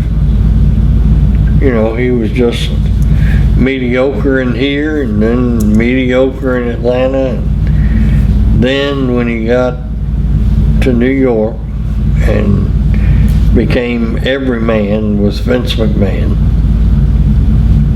he set the wrestling world on fire. So when you worked with Steve, did you have any thoughts on what his potential would be? No, because see, Steve broke in, Chris Adams, and I had a wrestling school in Dallas because I went out to promote that when the Von Erichs were ready to file for bankruptcy. And Steve came to the school, and Chris took a liking to him and thought he had potential, and then talked to me into doing the student coach angle, and incorporated that with the wife, ex-wife, with Jeannie and Tony. And that clicked because of the story. But then Steve came here, and he was, you know, just another wrestler. He was green, and never really got over with the fans. And then he went to Atlanta, and boy, it was magic when he went to New York. And how did you end up having a relationship with the AWA where you were promoting their champion instead of the NWA champion now, and exchanging some talent? Well, you know, I'd met Vern through the National Wrestling Alliance. And the way that worked, we were all members. Vern Gagne and Vince Sr. were at every alliance meeting and were every bit as much of a member as me or anybody else. But because of the government, we wanted to show that there was the WWWF and the AWA and the NWA. There was 3 promotions in America. And, but I'd gotten to know Vern, and I was a great respecter of his amateur background too. And back in those days, everybody kind of knew the people that really respected wrestling and those that were just all wrestlers, put them in a sack. Nick thought that. The Sheik kind of thought that.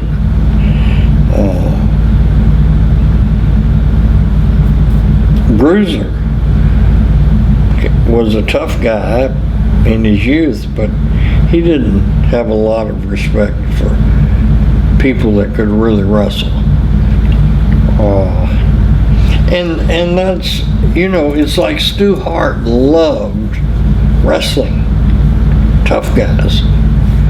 Frank Tunney was probably a much better promoter, but he didn't have that passion for shooters.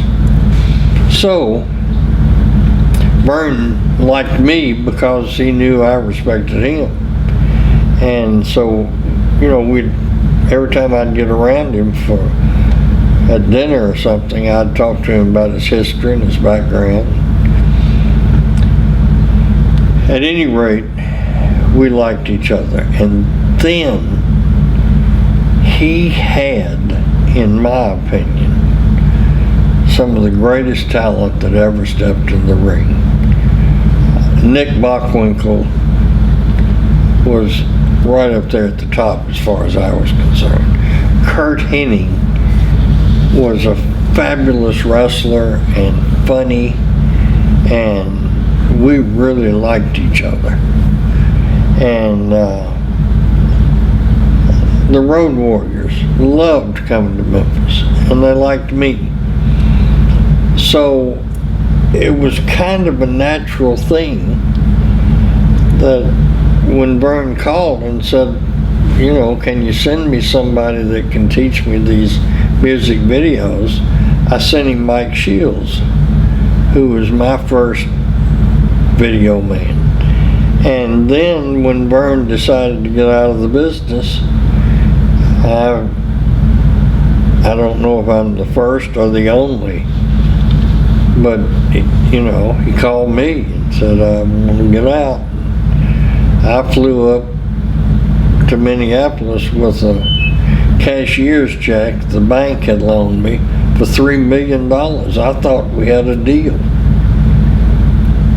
And it fell apart at the last minute because of Greg, because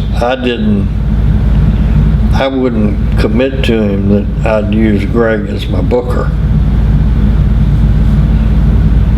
And I told Greg, I said, Greg, your daddy wouldn't be selling if you were a great booker. Why do you expect me to pay $3 million and turn the business over to you? You've got the business now.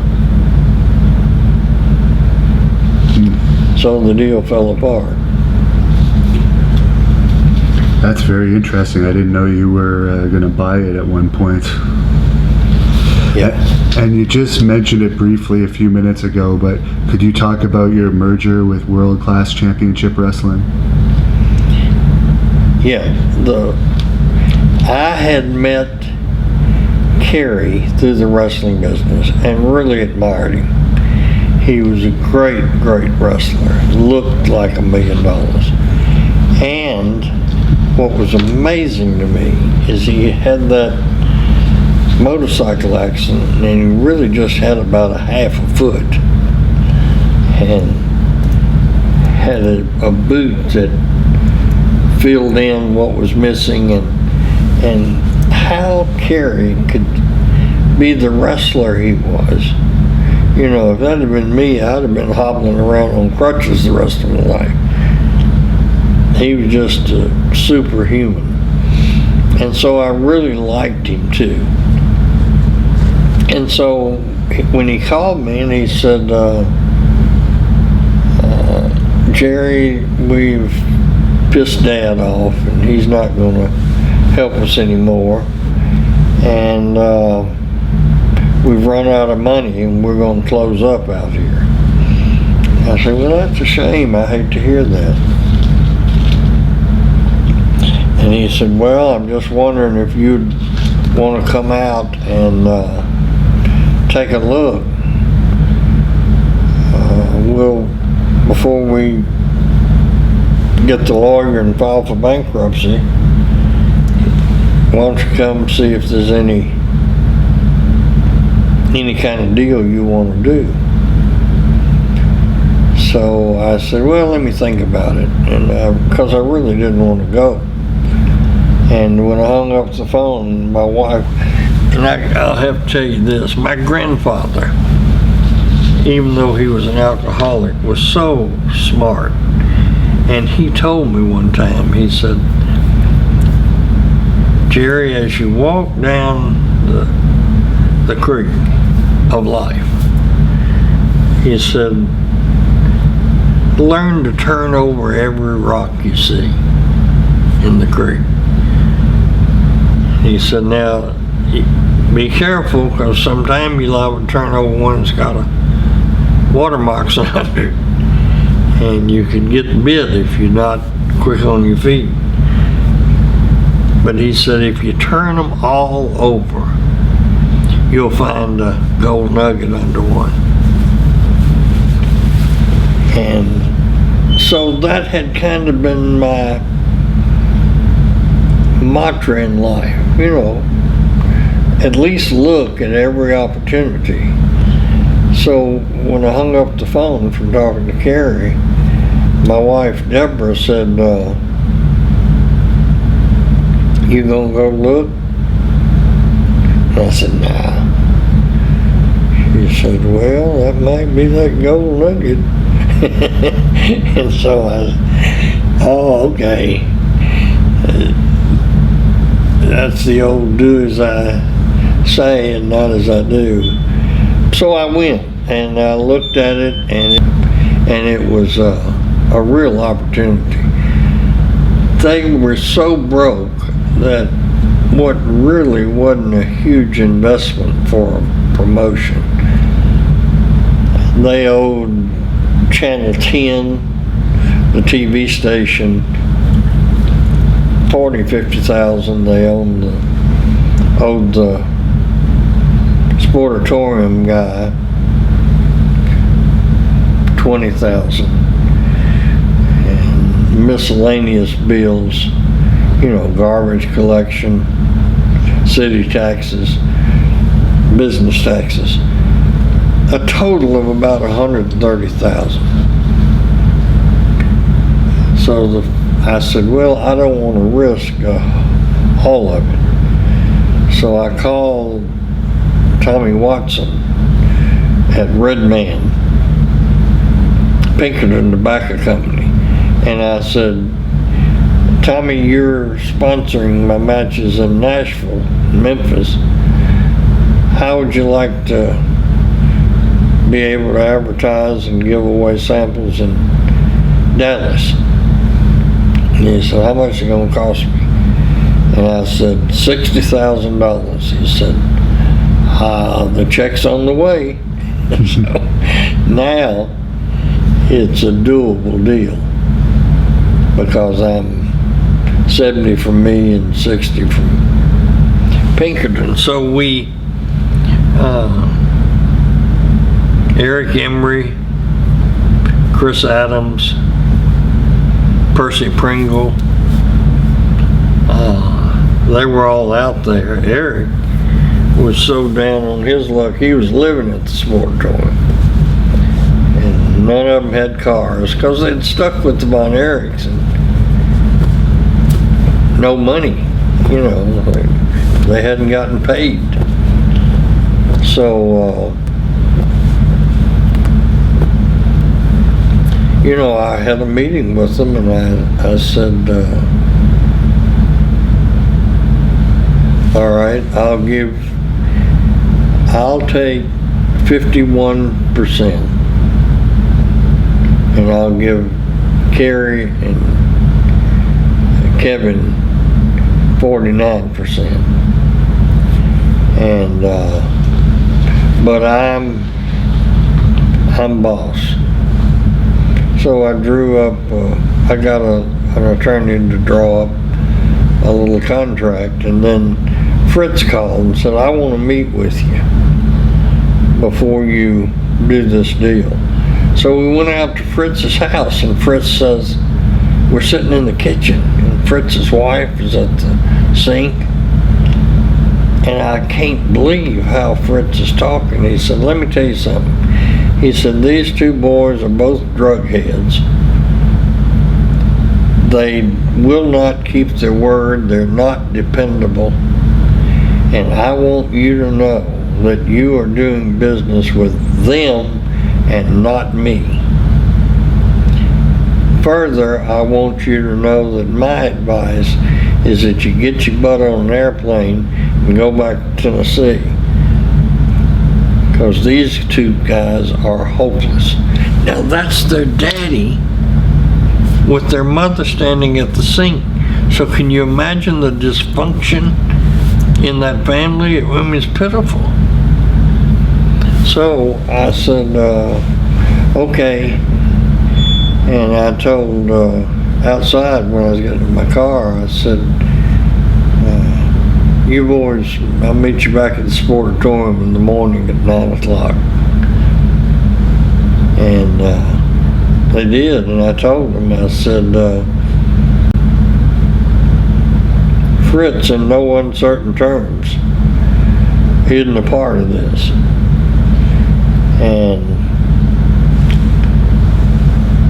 But if y'all will just be sober on Friday nights, that's all I ask. You don't have to do nothing else.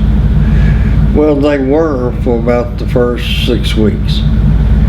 Then you could tell they were snorted up.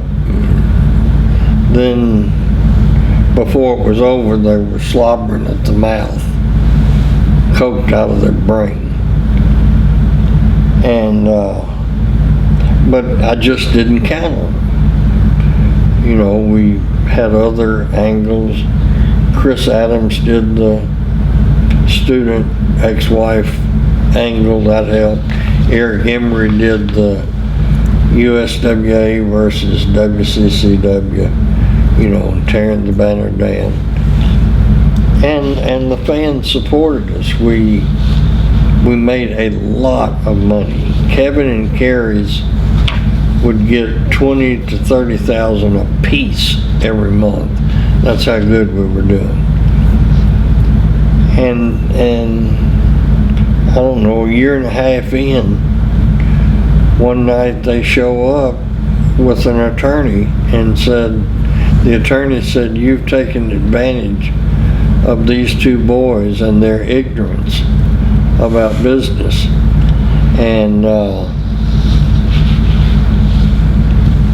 it's not fair for you to have half and them only have 25%. So we want to redo the contract to where you get a third and each of them get a third. And I said, nope, not for me. I said, let me tell you something. I said, these boys would be lucky to get a bacon and egg sandwich from their father. They're not businessmen. They can't even stay straight long enough to perform once a week. He said, well, I don't see it that way. So I said, well, I went and got me an attorney, and my attorney said, well, Jerry, we can win this lawsuit and win it easy, but here's the way the law works. When you win the lawsuit, they will still be your 49% partner. I said, you know what, they can't be in business a year. I'm gonna go, because if I don't want them to be my partner anymore, ever.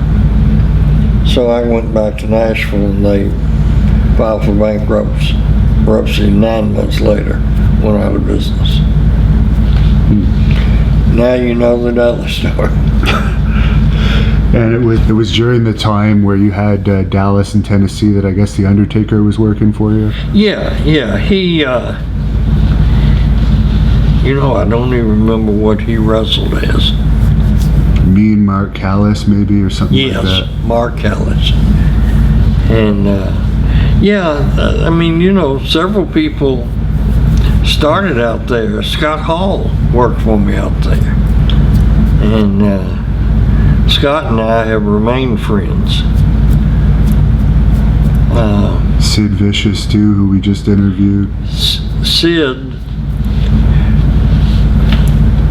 Sid never reached his full potential.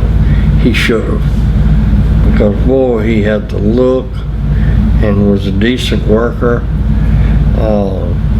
He lived over in West Memphis, Arkansas, right across the river. And,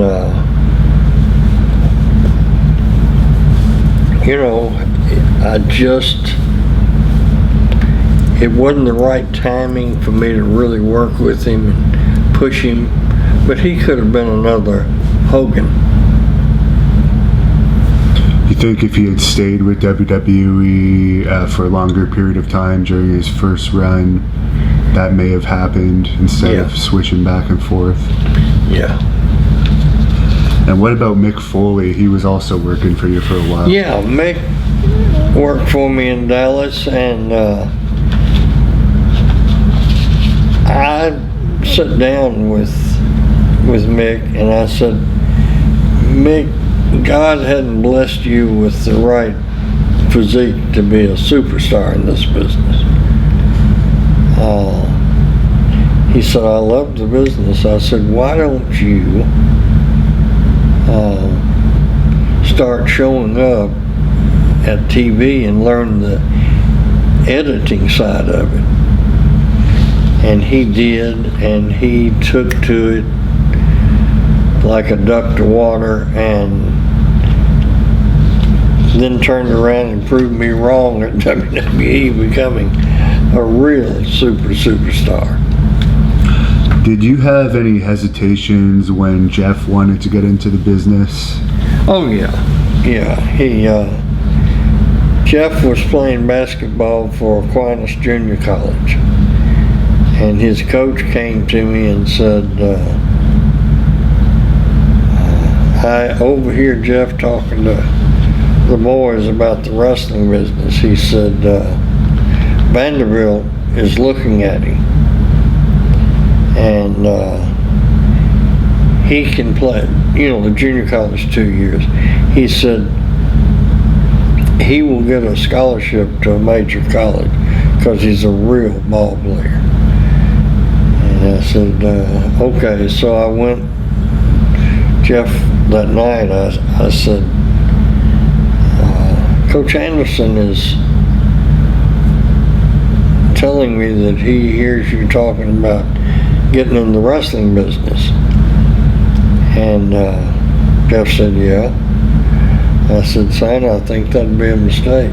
I said, you'll have plenty of time. You're a great basketball player. If Vanderbilt's looking at you, if they truly are, that means whether they take you or not, somebody will give you a free ride and you can finish your education. Then, if you want to get in the wrestling business, I'll do everything I can to help you. And then that night he said, you're right, okay. And then at the end of the season he said, I don't want to play basketball anymore. Anywhere. I'm tired of it. Will you help me in the business?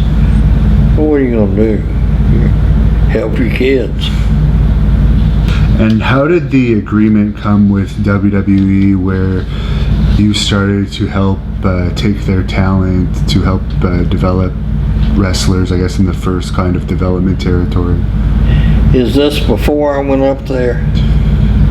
You know what? I'm not sure the timeline on it. Yeah, the first time we did.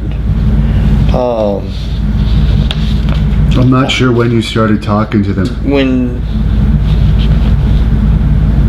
Before I went up there, Yeah. and you can mark me, the time I went up there was when the steroid trial, the government, accused Vince of distributing steroids. I think that was around 93-ish.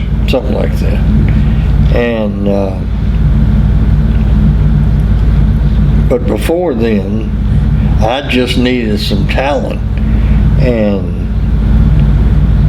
some special talent, like Andre, Vince's daddy. And so, had let me have Billy Graham, Andre the Giant, whoever I'd call and ask for. And so anyway, I called Vince Jr. and said, I'd appreciate it if you'd let me have some talent from time to time. And I said, we've got a pretty good track record with polishing people and helping them along. He said, yeah, Jerry, I'd be happy to. So from time to time, he would say, why don't you take so-and-so for a little while?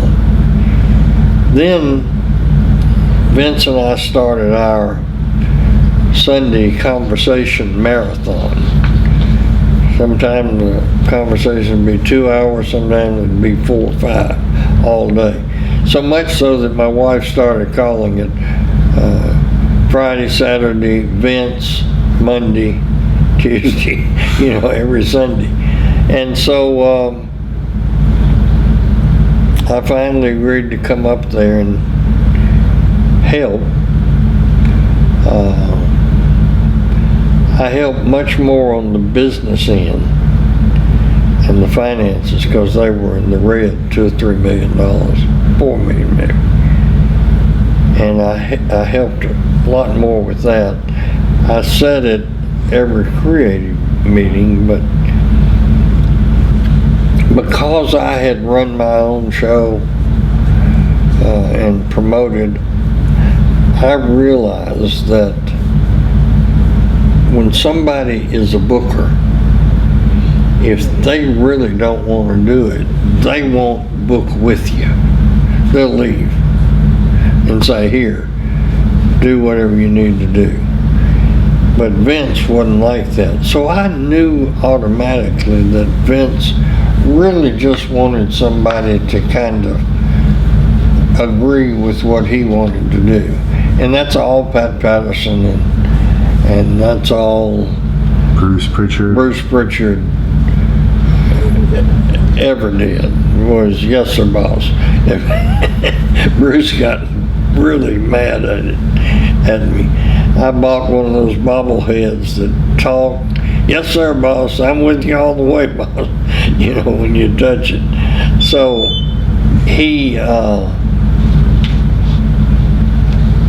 I knew that Vince would be in trouble after I got there because he had everybody compartmentalized and nobody saw the big picture. Nobody. Linda knew the business end of it, Linda McMahon, but she didn't have a clue about the creative end. So then when you go down from that, J.J. Gillen was there, and he was great working with the talent, keeping them, but he didn't see the big picture. Nobody did. So I realized that that's why I was really there. If he lost the lawsuit, somebody that could be the glue and keep all the parts together. The longer I was there, the more I appreciated Tennessee, the more homesick I got, so that I hugged Vince when he got exonerated. A big part of it was happy for him. A big part of it was happy for me, because I told him I'm going back home. And Vince made me an incredible offer to stay. And I respect him for that. I'm so happy that his business has flourished and it's gone on. Because whether it had, a lot of people say, Jerry, aren't you angry that they put everybody out of business? If it hadn't have been Vince, it would have been somebody else.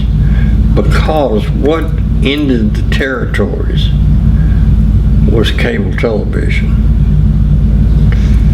not any one promoter.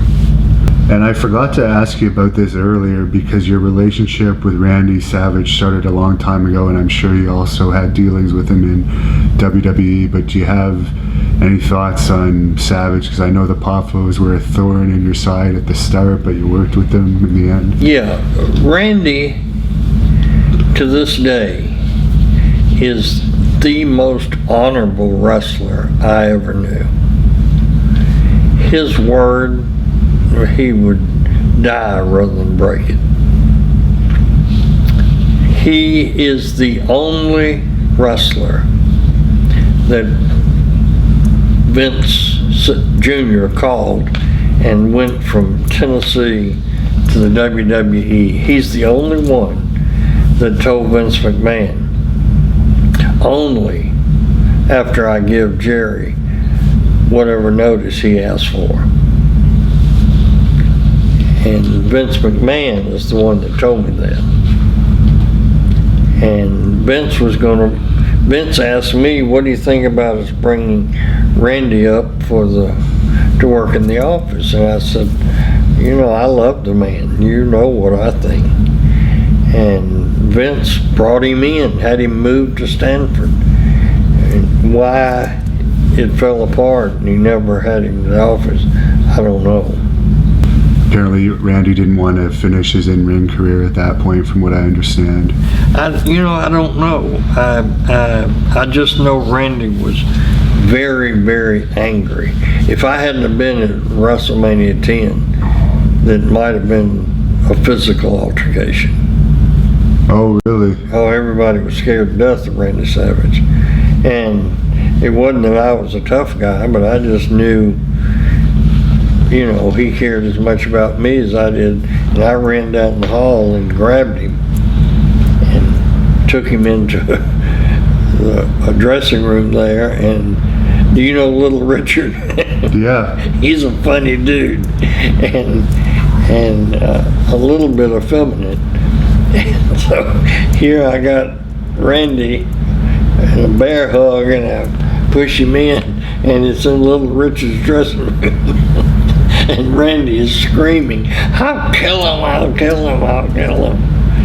And so I finally got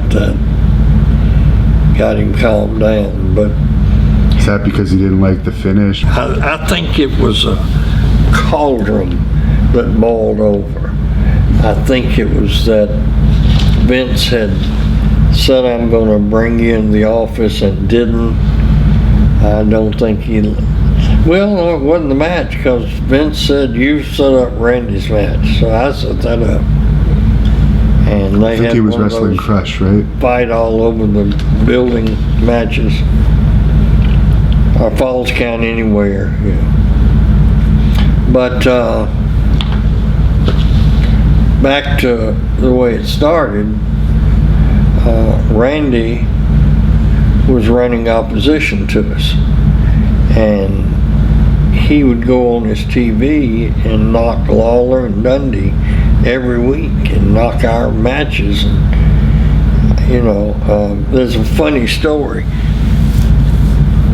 I'm sitting in the Memphis locker room, and we had a private dressing areas, but we had this big room where everybody would sit around and tell stories and, just talk and joke. And one of the boys said, Jerry, why does Randy Savage and his daddy spend their whole hour talking about us? So I made the offhanded comment, you'll have to ask somebody else, because I don't know how crazy people think. Sputnik Monroe's sitting right beside him. He jumps up in a Sputnik fashion and he said, by God, I'll tell you how crazy people think. And of course the dressing room broke up. He storms out and tells us to go have sex with ourselves in a crude way. But anyway, when they threw in the towel, Randy called me and said, Jerry, I just want to tell you, I appreciate the way you've acted throughout this, because I've been a real fool, and I just admire you, and I wanted to tell you that we're going to get out of your hair. And I said, what are you going to do, Randy? He said, I don't know. I guess I'll try to find somebody that'll hire me. He said, I know that I cut a lot of that out because we tried to run against you. And I said, well, you know, you have been plugging a match against Lawler and Dundee for over a year now. Why don't we get some mileage out of it and draw some houses? And he said, you think anybody over there would work with me? I said, yeah, you just give me your word that it's business and not something stupid, and we can make a lot of money. So we did. We had Randy show up, act like it was an invasion thing, and he and Lawler drew huge houses. I think we had a $65,000, $70,000 house in Rupp Arena in Lexington. But then, you know, finally Vince called him, and Randy came to me and he said, how much notice I've got a chance to go to WWE? He said, a week or a month or 6 weeks or however long you need to get notice, I'll give it to you. And I said, just 2 weeks, Randy, I need to get the title off of you. And he said, what? And I said, yeah, I want you to make a lot of money up there. I said, you're a great talent. And he and I have stayed friends all through that. After he left WWE, every time I had a house, you know, I showed you that picture, in Sanibel. And every time I'd going or coming, I'd go by and visit Randy. And we'd sit and tell war stories about either Memphis or New York. He lived in Kentucky even when he wrestled in WWE. He met his wife in Kentucky. I see. Do you have any thoughts on Dutch Mantell, who we're interviewing tomorrow? Yeah, Dutch came to me, I don't really remember the date he came to work, but Dutch was just a workhorse. He'd work as often and as much, and he was a great talent. And you know, he had a bull whip. He cracked that bull whip and was very efficient with it, where he didn't hurt anybody. But I just liked him, and he liked working here. And one day he said, I'd like to learn the business end of the business. Can I come by your house? And so for months and months, he would come over to the house and sit, and he would contribute some ideas, and I think he took that knowledge to Puerto Rico and had the biggest run they've ever had. And one of the most known angles in Memphis is the Andy Kaufman angle. Could you talk about how that whole situation happened? Yeah, there are a number of stories about how that came about.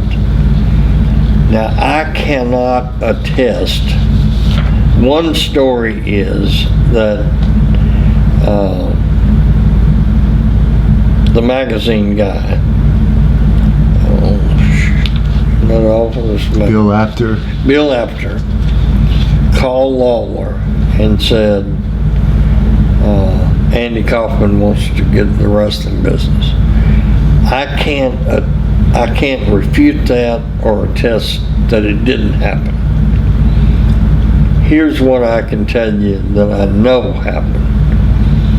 I'm sitting in my office and phone rings and I answer it and the guy says, Mr. Jarrett, I'm Andy Kaufman.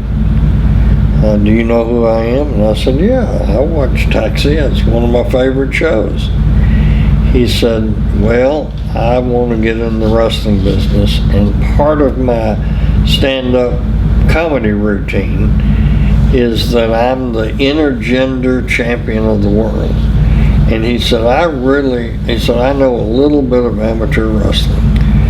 Can't compete with your guys, but I think I can beat any woman that'll get in the ring with me. I said, boy, you're covering a lot of ground, Andy.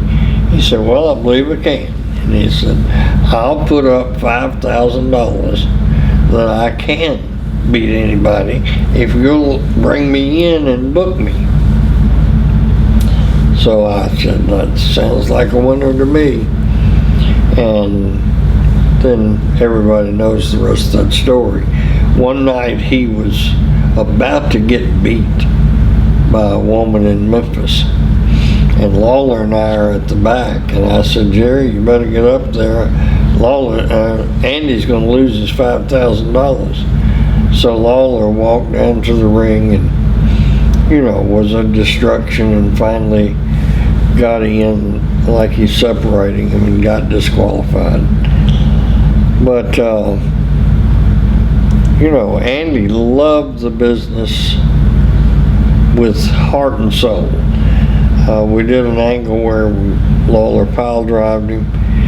He went to the hospital, convinced the doctors that he had busted a disc. They put him in a neck brace. He's supposed to go and have them check him and leave. He stays there a couple of days. Then the next thing I know, I'm watching television and he's on national TV with a neck brace. The same Jerry Lawler tried to break his neck. And, one thing that people misjudge or don't really understand, at the time, it was kind of a special attraction for us. It wasn't the legend that it grew into. And that's because Andy Kaufman had such a big audience nationally with Taxi.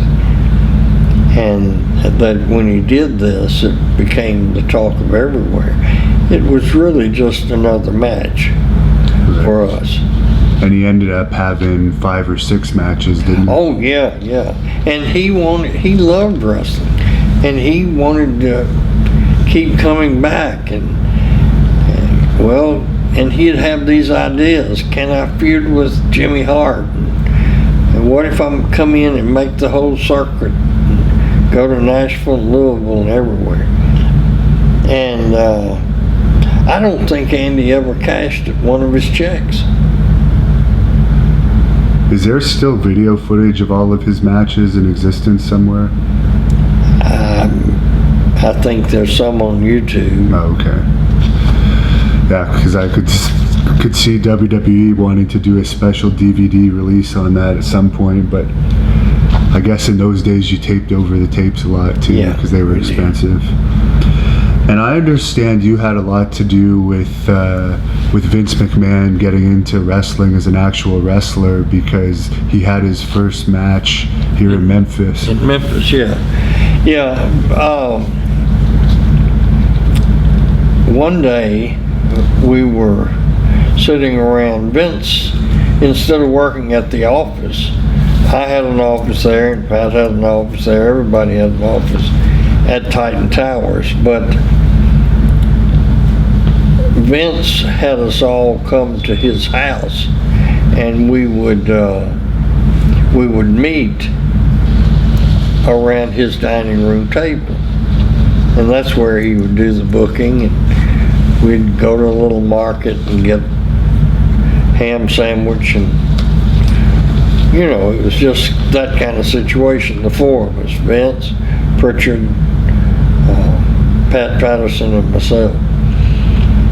And one time after the booking meeting broke up, Vince and I are sitting there talking, and he says something, and I said, do you try to be a heel? And he said, what do you mean? I said, you just are the most natural heel I've ever seen. I said, we're raking our brain trying to figure out who you can get as the heel for your company. You ought to be your own talent. And he said, are you ribbing me, or are you serious? I said, I'm dead serious, Vince. You are natural. And he said, I don't know how to do it. I said, let's do it in Memphis, and let's make interviews, because 90% of the wrestling business, as you know, are the interviews. I'll produce them, we'll send them to Memphis. You'll be over when you get there. You can work into, you can start off managing, and then you can work into a match. And so we did, and he loved it. He was probably the most fun he ever had in the business. And everybody knows how good he really became as a talent with the Stone Cold Steve Austin angle. I believe, from what I understand, the ratings still go up a little bit whenever he appears, even to this day, on the television show. Yeah, he is a natural, and he finally confided in me that it had been a lifetime dream. And I understand at the point where WWE was still giving you your severance pay, that you were actually a consultant for WCW at the same time? Yeah, when I came back home from New York, and I thought Vince would maybe pay me for a couple of weeks, and it just went on month and month and month and month. Well, after about a month, the first month, I called and I said to the HR person, and I forget the name, I said, I'm no longer at WWE. You're still sending me checks. Yeah, well, I asked Vince about it, and he said to keep it up until he said otherwise. So 1 month became 6, and I called back again, and they said, yeah, Vince knows you're getting the checks. I said, well, business must be good. He said, yeah, it is. So about that time, Eric Bischoff called and said, you're no longer with WWE. Would you be interested in being a consultant. And I said, what all does that entail? Because if it's coming to Atlanta, I'm not interested. And he said, no, just I'd like to have you as a consultant where I can talk to you on the telephone and toss ideas about. And I said, well, let me call Vince because he's still paying me. So he said, okay. So I called Vince and I said, Vince, they want to pay me a lot of money to be a consultant. Number one, if you don't want me to get involved, I certainly won't. Number two, you're still sending me your checks, and I don't feel right if you give me the go-ahead to keep getting, your checks. And he said, well, first of all, you helped me at a critical time in my life, and I'll pay you as long as I want to because I appreciate you. He said the second thing, the quicker Ted Turner runs out of money, the quicker this goofy war will end. So Eric Bischoff or anybody at WCW is not going to listen to you anyway. So take their money. I said, okay. So I called Eric back and told him, yeah. So he sent the paperwork up. No, he came up. Eric came up here. Flew up. I picked him up at the airport and we came to the house and made the deal and signed the little contract as a consultant. And Vince kept sending the checks for another 6 months. Finally, I said, this is not right. And I called the lady back and said, I'm going to quit cashing these checks, so quit sending them. And they did. And I think I went to Atlanta just one time. And Ric Flair, I was back there sitting in Eric Bischoff's office, and Rick walked out of the booking room and saw me and just went crazy. Went back in, slammed the door. I'm hearing chairs hit against the wall, tables.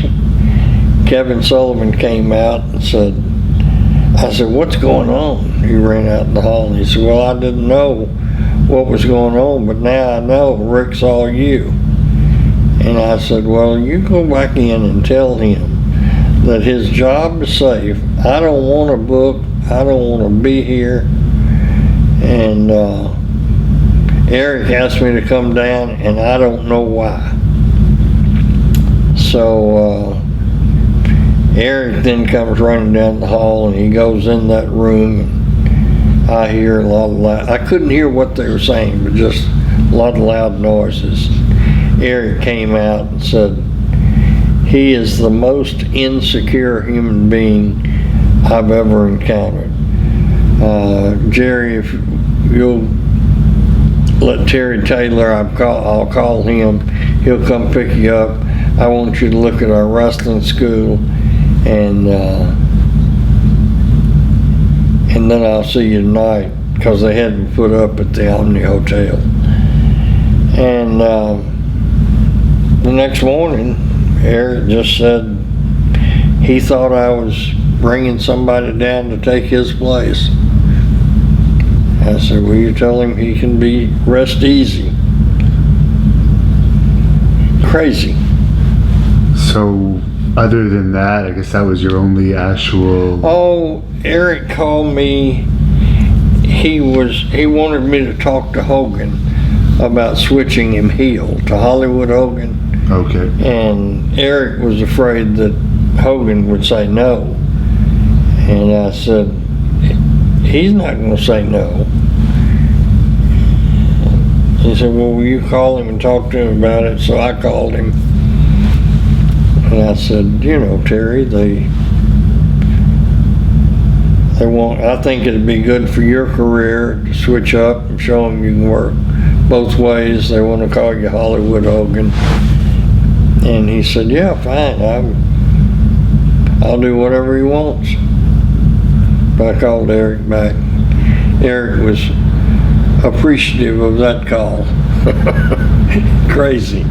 So did they ever ask your advice on anything business-wise as far as how they could save money or make their product? Yeah, Eric would call maybe once a month, and nothing really stands out.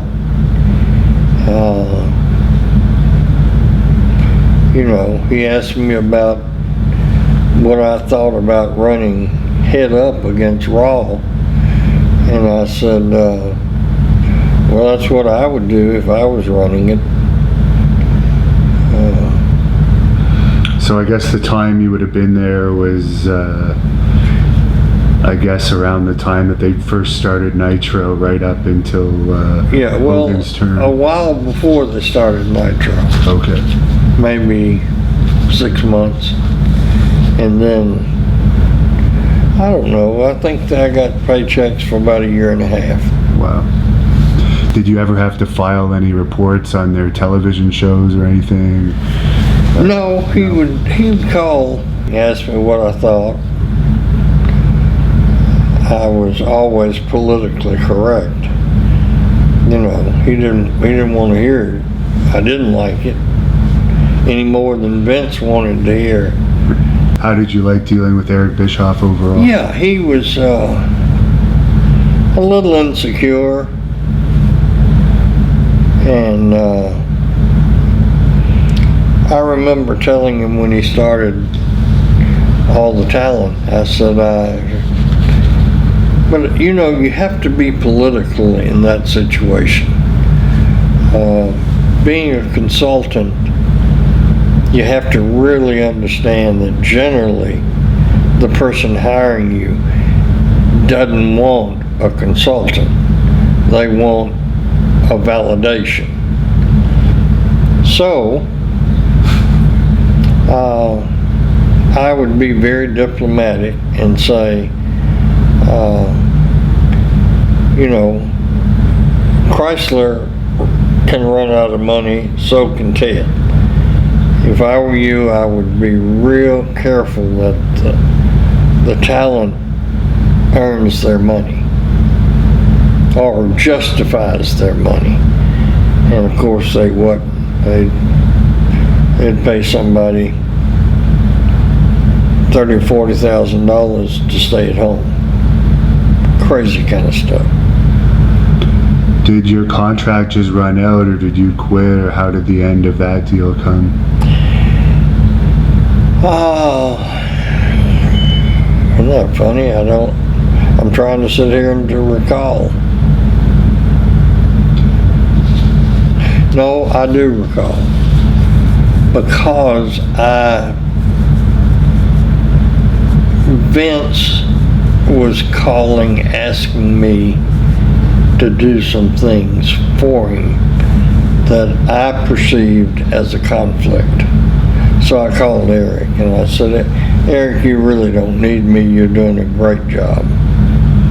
Because I guess Jeff was still working for Vince during that time, wasn't he? That probably was a factor, yes.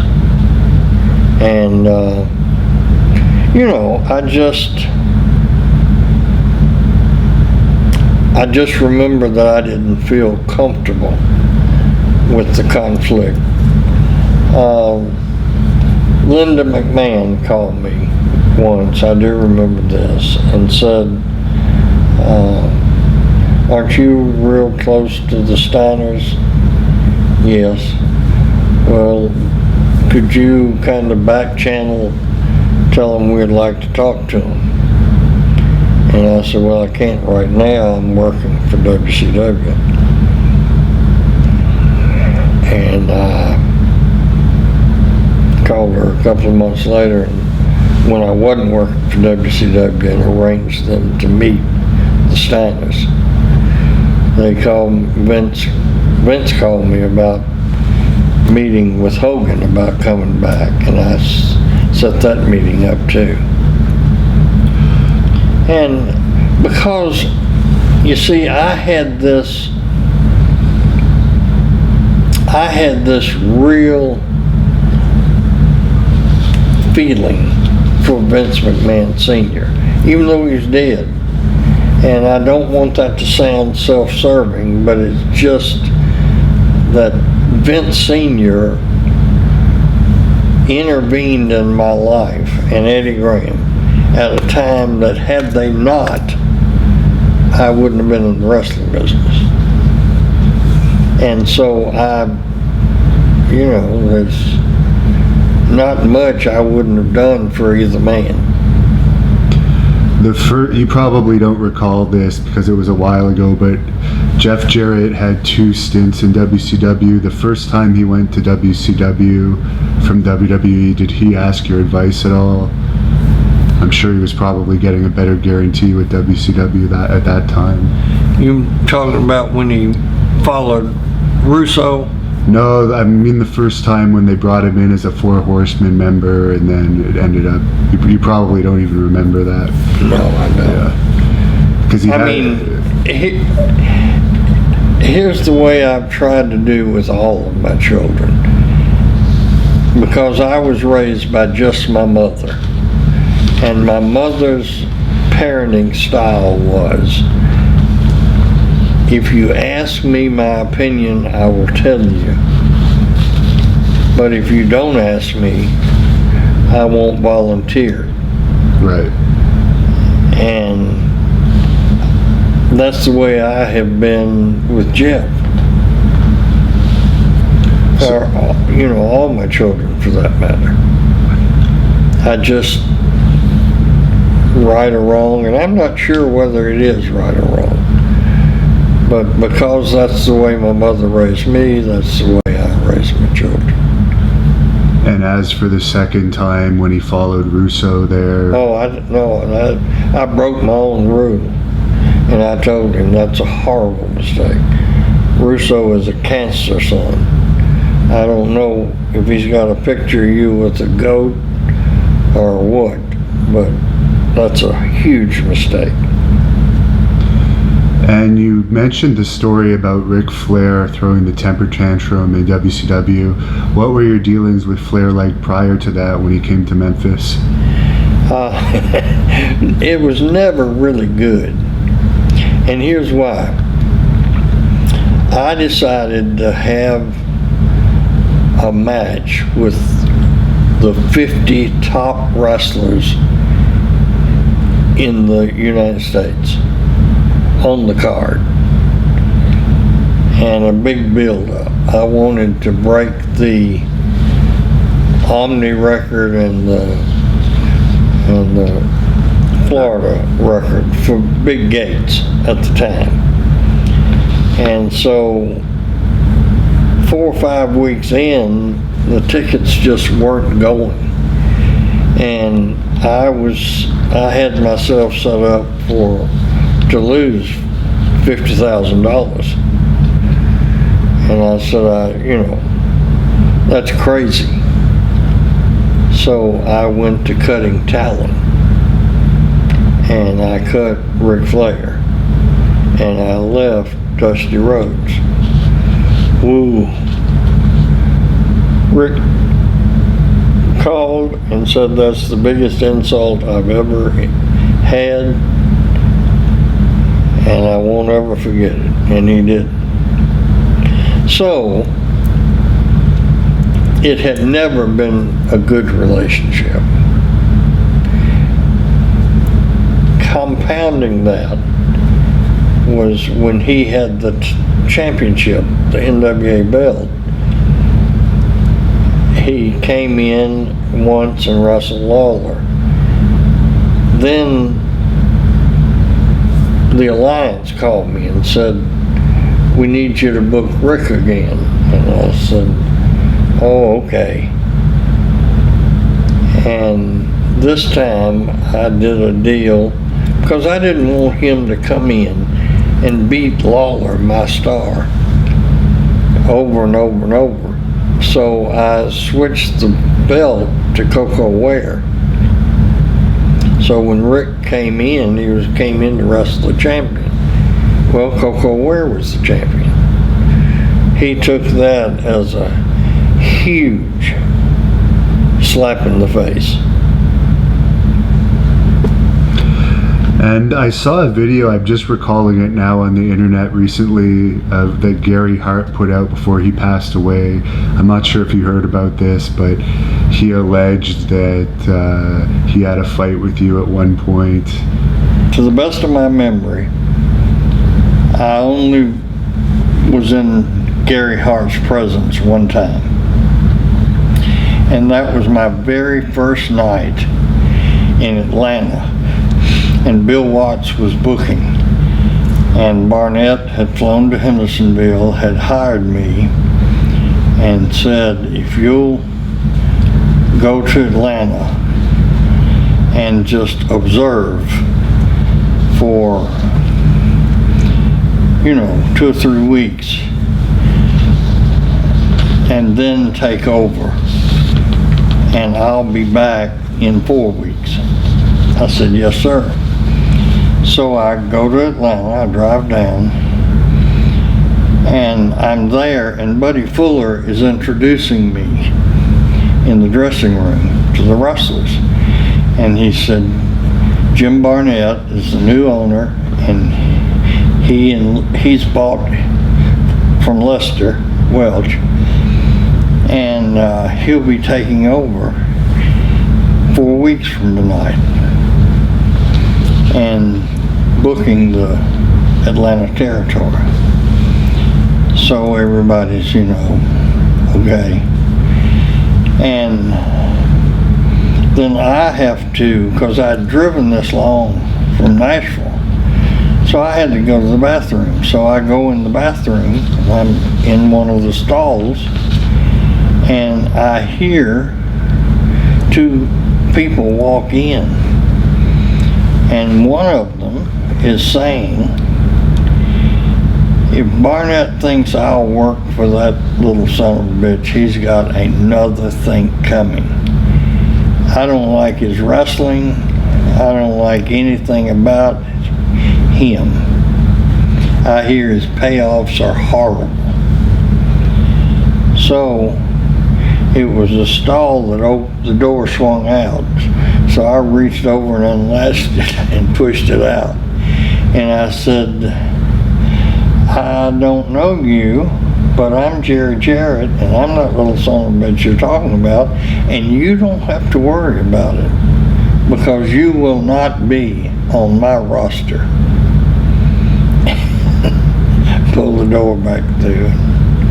That's the only case. And then I asked, I think I asked Robert Fuller, I said, who's that guy and that guy over there? And he told me. I said, okay. And so I'm pretty sure that it was Gary Hart talking, but I didn't risk it. I didn't book either one of them. So you have no recollection, that could have just been sour grapes while he was telling that story? Yeah, I've never heard of Gary. I can't even imagine him saying that.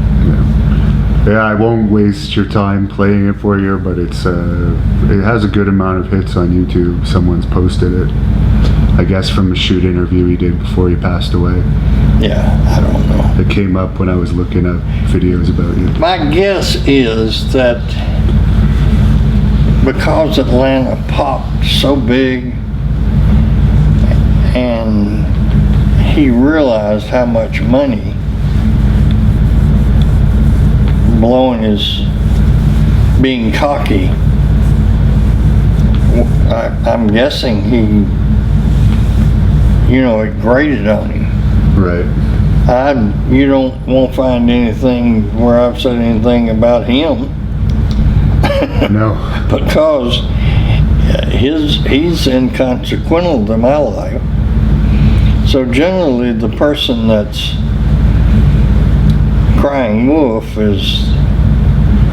feels like they got slighted.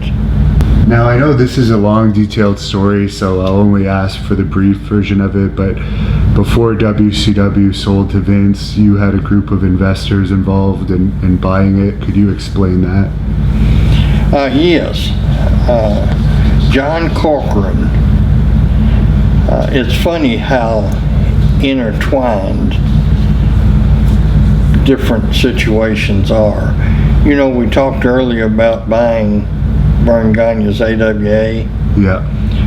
Well, in those negotiations, Vern was represented by a Boston company. And the principal that was representing Vern is named John Corcoran. And over the 2 days that we met before it fell apart, the morning of the third day, John at a meeting had told Vern, I'm not representing you anymore, because in order for this to come about, both parties have to be dealing above board, and you're not.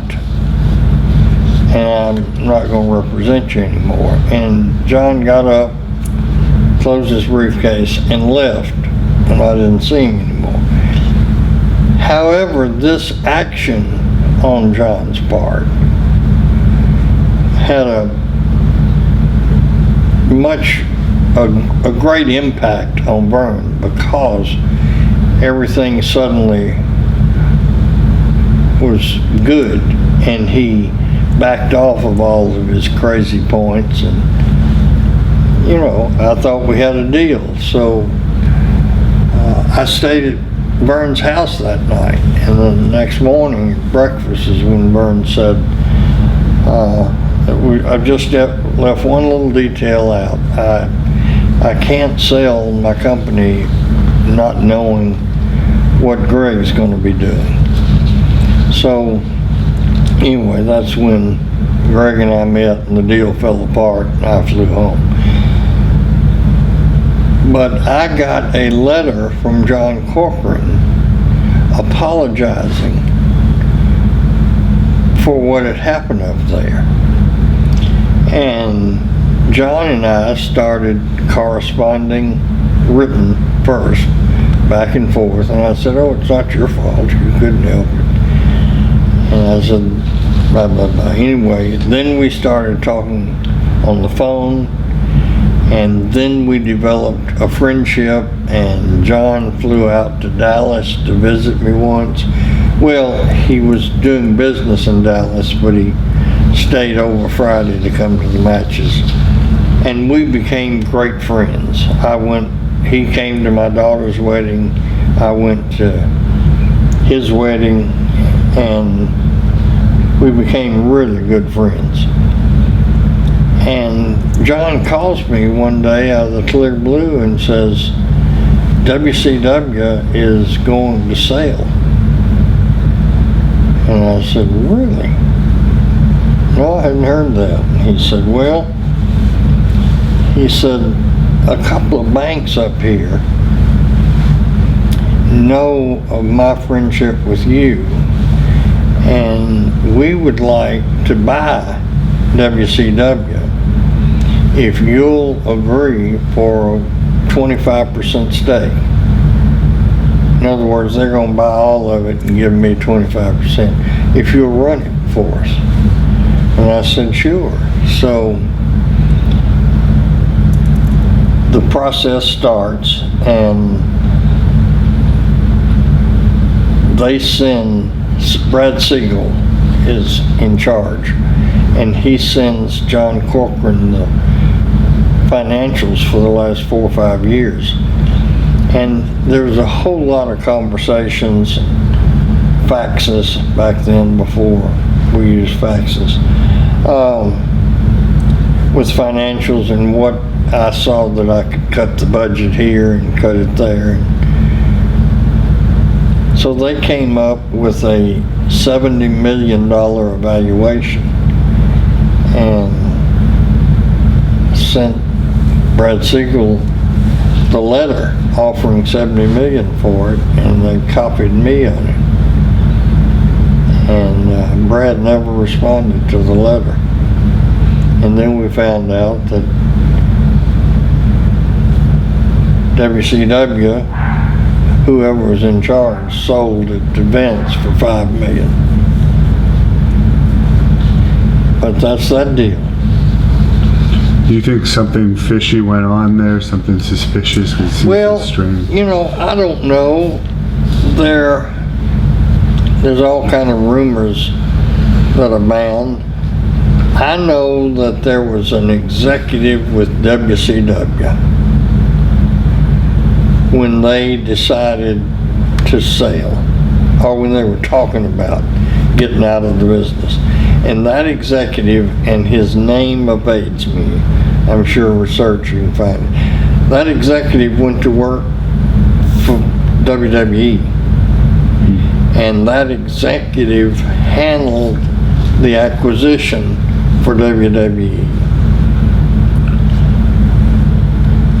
Was that just circumstance or what?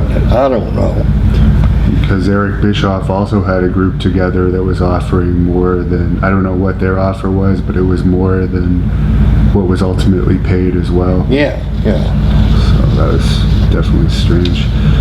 Before I go on to TNA, I know that you're aware of this because it's in the papers you gave me, that in, I guess, the past 2 years or so, Bruce Pritchard,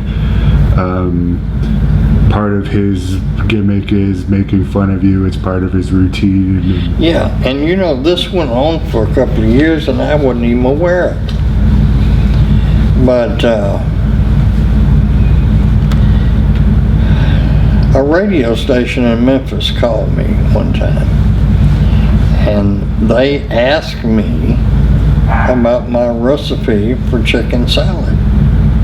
Well, I do make chicken salad and it is delicious. It has apples in it and pecans and very tasty. And so I didn't know anything about Bruce's gimmick, so I proceeded to tell them about how I make my chicken salad. Well, the interview went on and my phone blows up with people saying, "How could you let them make fun of you like that? Those bastards, blah, blah, blah, blah, blah." I said, "I didn't know. I don't see what's the problem with it." "Well, haven't you heard Bruce Pritchard?" "No." So then they tell me about Bruce. So for a while I had fun on social media telling that Bruce Pritchard is his claim to fame is going after Pat Patterson's coffee and saying, "Yeah, boss, that's right, I agree with you all the way." But you know, that childish and it got old, so I just quit mentioning it, and I don't know if he's still doing it or not. Well, in researching this, I actually listened to an interview with Bruce on Jim Cornette's podcast where Cornette was actually defending you, and he referred to you as a habitual liar.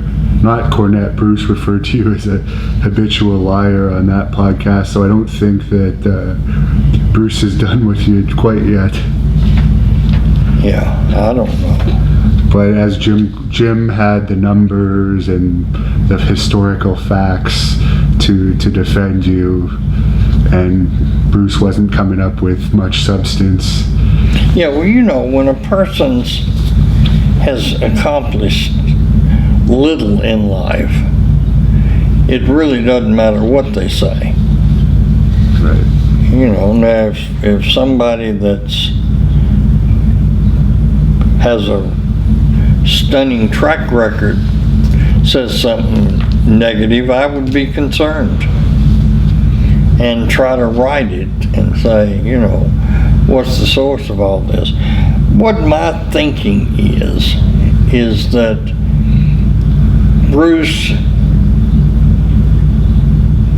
first of all, I know for a fact he feared, because I told him. I said, up there one day, I said, why does Pat have you here? He said, what do you mean? I said, you don't ever contribute anything. What's your purpose? He said, well, what's yours? I said, well, if Vince goes to the pokey, your ass is going to be out of work, because I'm going to be in charge. And so I guess that it's still a carryover from that, you know. Right. Because his big thing is he claims that whole situation never happened, but I actually interviewed J.J. Dillon, who was head of talent relations, and he actually confirmed that yes, you were the one that would have been put in place at the time, and he's also friends with Bruce. And the reason J.J. knows that is when I got there, and I had asked Vince not to, and he said, no, I want you to walk through to all these departments, and I want everybody to talk to you as if they were talking to me, because this thing's very real. And so Vince had a meeting in the cafeteria and had a table set up front, and Vince sat here, and they had me sit in the middle, and Linda sat over here, and he made the announcement that things are, you know, my attorney thinks we'll lose. I don't. I think I'll win. But in the event I do, Jerry's going to continue running WWE. And he said that in the meeting. So, you know, I spent my time, probably the first month I was there, I spent every day with the treasurer of the company, seeing, you know, the business end of it, what they had to pay, what raw cost, what travel cost, what the different departments were. And I heard you even saved them on a hotel deal where they were paying too much for a hotel. Yeah, it was.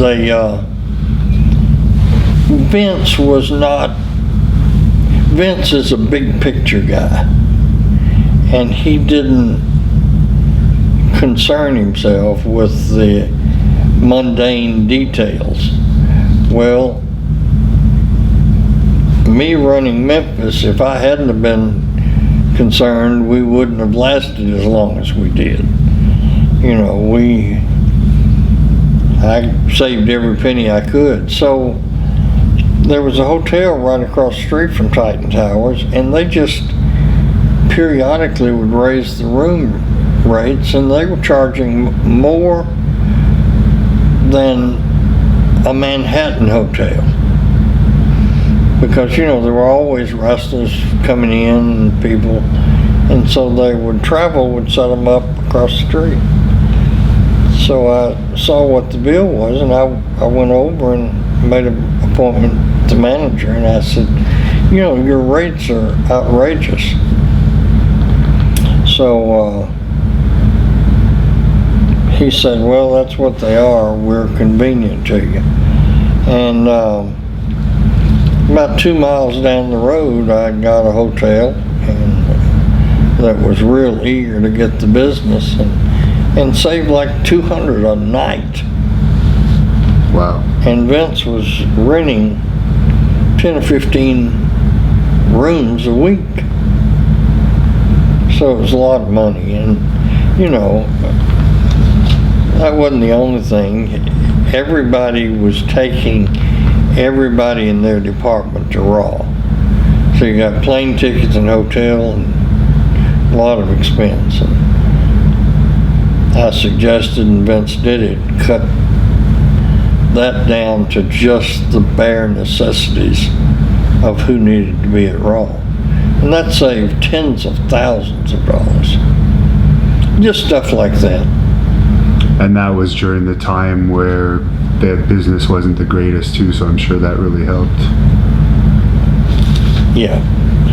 Now for TNA, what's the whole process that made you get into the wrestling business again with TNA? Oh boy. Devin, this is painful for me to recall. It really is. Jeff left. Jeff didn't think that he was going to be treated fairly by Vince when he left. The pipeline of pay-per-view money is real long. So Vince owed Jeff for 3 or 4 pay-per-views and, a bunch of money. And Jeff feared that he wouldn't get paid. And so he was booked against China and was supposed to put the title on her and said, Vince, I want to get paid for the pay-per-views and the shots you owe me, or I'm not going on. And in the wrestling business, there's not much you can do that is worse than that to a promoter. So, but it happened, and I blame Russo. Well, I mean, you can't blame somebody else because Jeff did it, but Russo was a horrible influence. And so to tell you how much it affected Vince, I don't know if you saw the night WWE and Vince took over from WCW, but he publicly fired Jeff in the ring. Did you see that? I recall it now that you mention it, yeah. Yeah, so anyway, so now WCW's gone, and so it's Jeff was used to making huge money. Made big money at WCW, made big money at WWE. And now there was no place for him to wrestle. So Jeff comes to me and says, I've got an idea about starting my own wrestling company. Will you help? And I said, oh, son. I said, I'm out of the wrestling business. And so he says, well, you want to go fishing? So I said, yeah. So we go to New Orleans. Bob Ryder's got a fishing boat. The seas were terribly rough. Jeff got seasick. But at any rate, during that trip, Bob Ryder and Jeff are telling about this concept of Tuesday Night Titans, and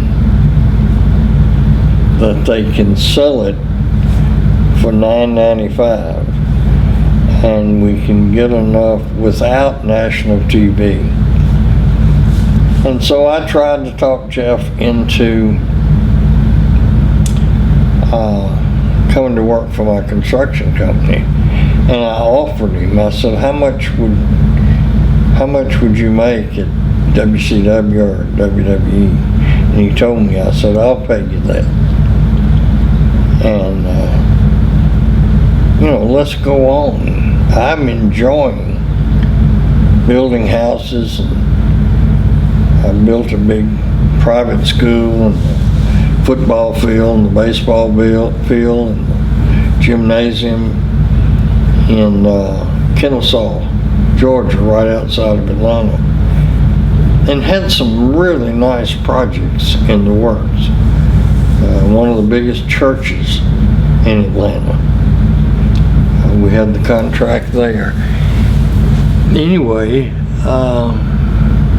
he just wanted to be in the wrestling business. So he told me how much money he needed, and so I agreed. And I think, and I understand why Jeff did it, because that was his experience, and he couldn't hire people from WWE, but the losers at WCW were all out of work, so he was able to hire all them, and he just filled up TNA with all these people that I just thought were, and I would talk to him and I would say, why would you hire somebody, a collection of people that had failed in their promotional effort? And I guess it's because it's all he knew, or thought that's all he could get. But one of the guys he hired that was in charge of syndication is what really broke us, because he had us buy TV ads in towns that didn't have access to pay-per-view. And so one day the pay-per-view guy came and said, all these numbers are bogus. He's lying to you.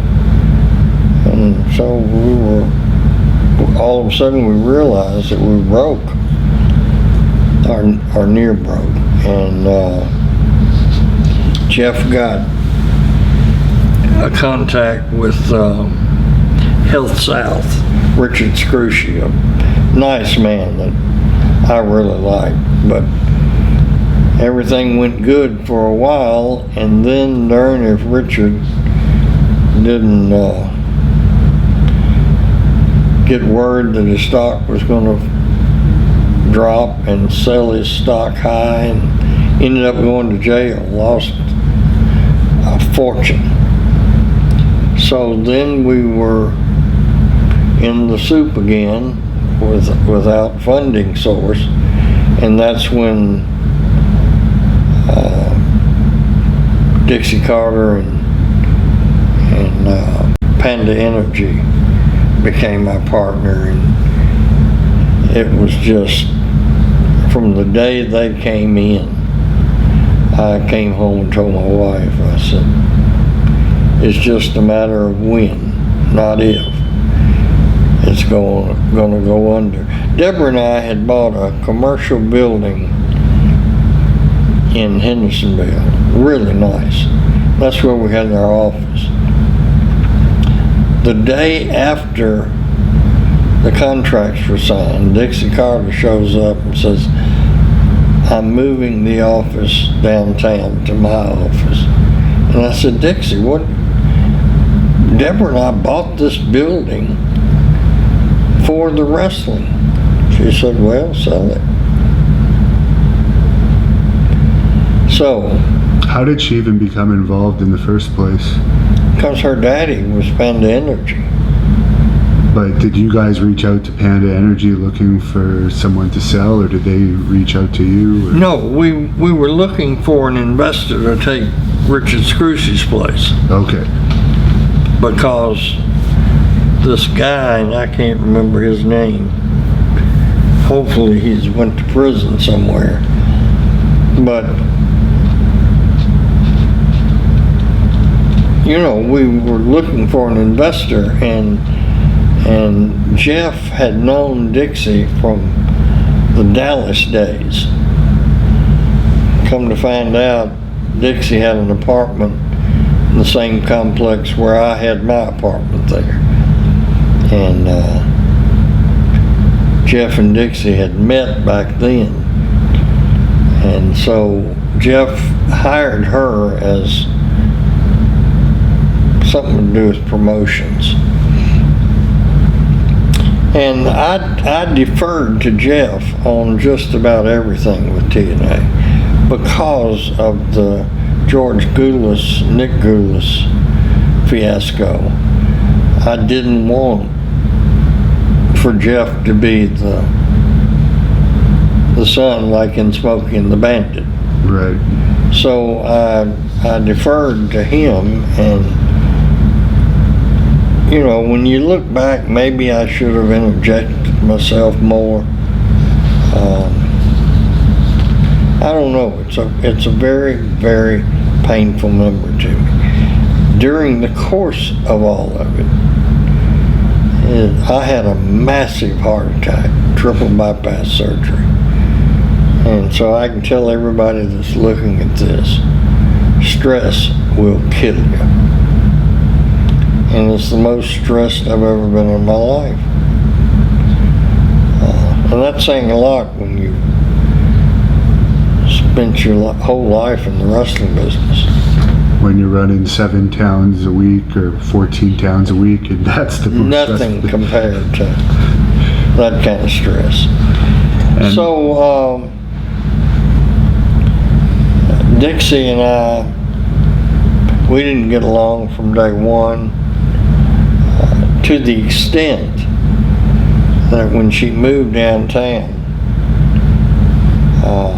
I stayed out there and just had my construction office in the building for my construction company. And I never took an office downtown. okay. What did you think of Jeff bringing Vince Russo in as a writer there? Oh my goodness. That's still a mystery to me. I mean, Vince Russo is counter to everything that I ever believed in the wrestling business. Everything. I would say that Vince Russo doesn't like wrestling, or doesn't like wrestlers. I've never been able to figure that out. And Jeff and I were estranged and didn't talk for a number of years. And when we finally patched things up and started our relationship back, one of the rules that I insisted on is that we never ever talk about wrestling. And we don't to this day. What led to that estrangement? Was that just out of the TNA fiasco with you? Well, my doctor came to me when I was still groggy in the recovery room. And he said, Jerry, I have held your heart in my hands. And first of all, you're an amazing physical specimen, or you wouldn't be alive. He said the amount of nicotine that you put in your body ought to kill a horse. And yet, that's not what's wrong with your arteries. Your arteries are classic stress-related contractions. And he said, so when you go home from the hospital, if your wife, and he said, really, your life depends on it, so think about it. If your wife is causing stress, leave her. If your children are causing stress, leave them. If your work is causing stress, leave it. Otherwise, you will die. Now, that's pretty powerful. And so I went back and Jeff and I had some very emotional times with both of us crying when I would say, Jeff, I just need to get out. Let me give you my stock. Every time I look at Dixie Carter, I want to strangle her. And that's not healthy. Let me get out.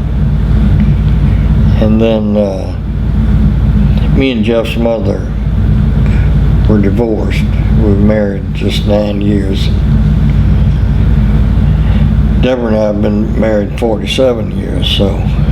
But anyway, it didn't work. And he said, no, you left me, and now you're trying to desert me again. So I said, well, we got to do something different. So I found some investors that were willing to give Jeff and I the money to start over and just let the Carters have TNA, because they wouldn't have lasted as long as the Von Erichs did. And so Jeff and I would talk about it often, and he'd say, well, how are they doing? I said, they're right on board. And I went to New York, and I got a little scared. I don't know if you know New York, Brighton Beach. No. Well, it's where the Russian mob lives, and the Russian community. And when you walk down the street at Brighton Beach, the storefront signs are all in the Russian language. I mean, it's Little Russia. And these were principals in the hierarchy. Unbelievable money. They carried me to a dinner that I'm sure cost $35,000, $40,000. I mean, dancers, entertainment like you wouldn't believe.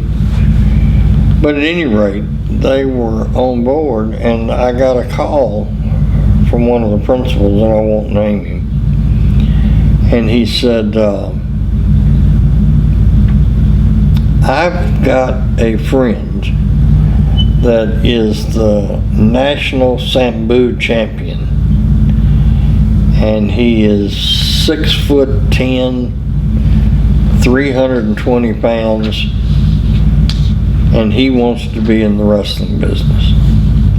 I said, can he wrestle? He said, amateur, Sambo.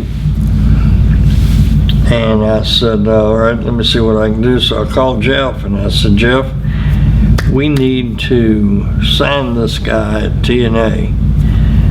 I said, he can live on about $1,000 a week. And I'll get him a place to live up here in Hendersonville, and I'll personally train him. And Jeff said, all right, let me talk to Dixie. Dixie came back and said, no, we can't afford $1,000 a week for somebody to train. I said, Jeff, did you tell her this guy is bigger than Hulk Hogan? He said, yeah. She just said, no, Dad. And I said, well, do you care if I call Vince McMahon? And he said, Vince won't talk to you. He hates me. I said, no, he likes me. He said, yeah, fine with me. So I called him. And Vince said,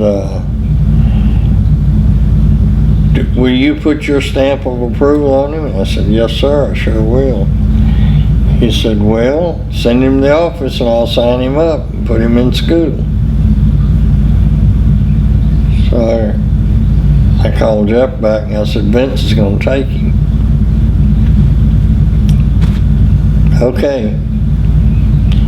So Deborah and I took my daughter and her husband and our grandson to New York on a vacation. And I talked to my Russian friends and said, Vince wants to see him. Here's the number. Johnny Ace, you know. He said, have him call Johnny. Laryngitis. Yeah. And so he called them, and they said, yeah, come over.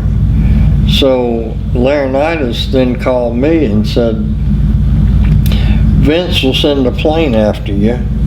He'd like to see you and have you come with your Russian friend. And I said, I'm in New York. He said, why don't you run over with him? Vince would like it. So I said, okay. I mean, these people are doing me a big favor and sealing my relationship with wealthy Russians. And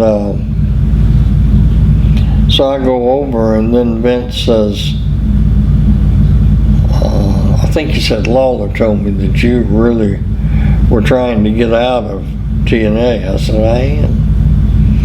He said, well, why don't we grin for the camera and I'll tell the world you're here. And said the goofy Panda Energy people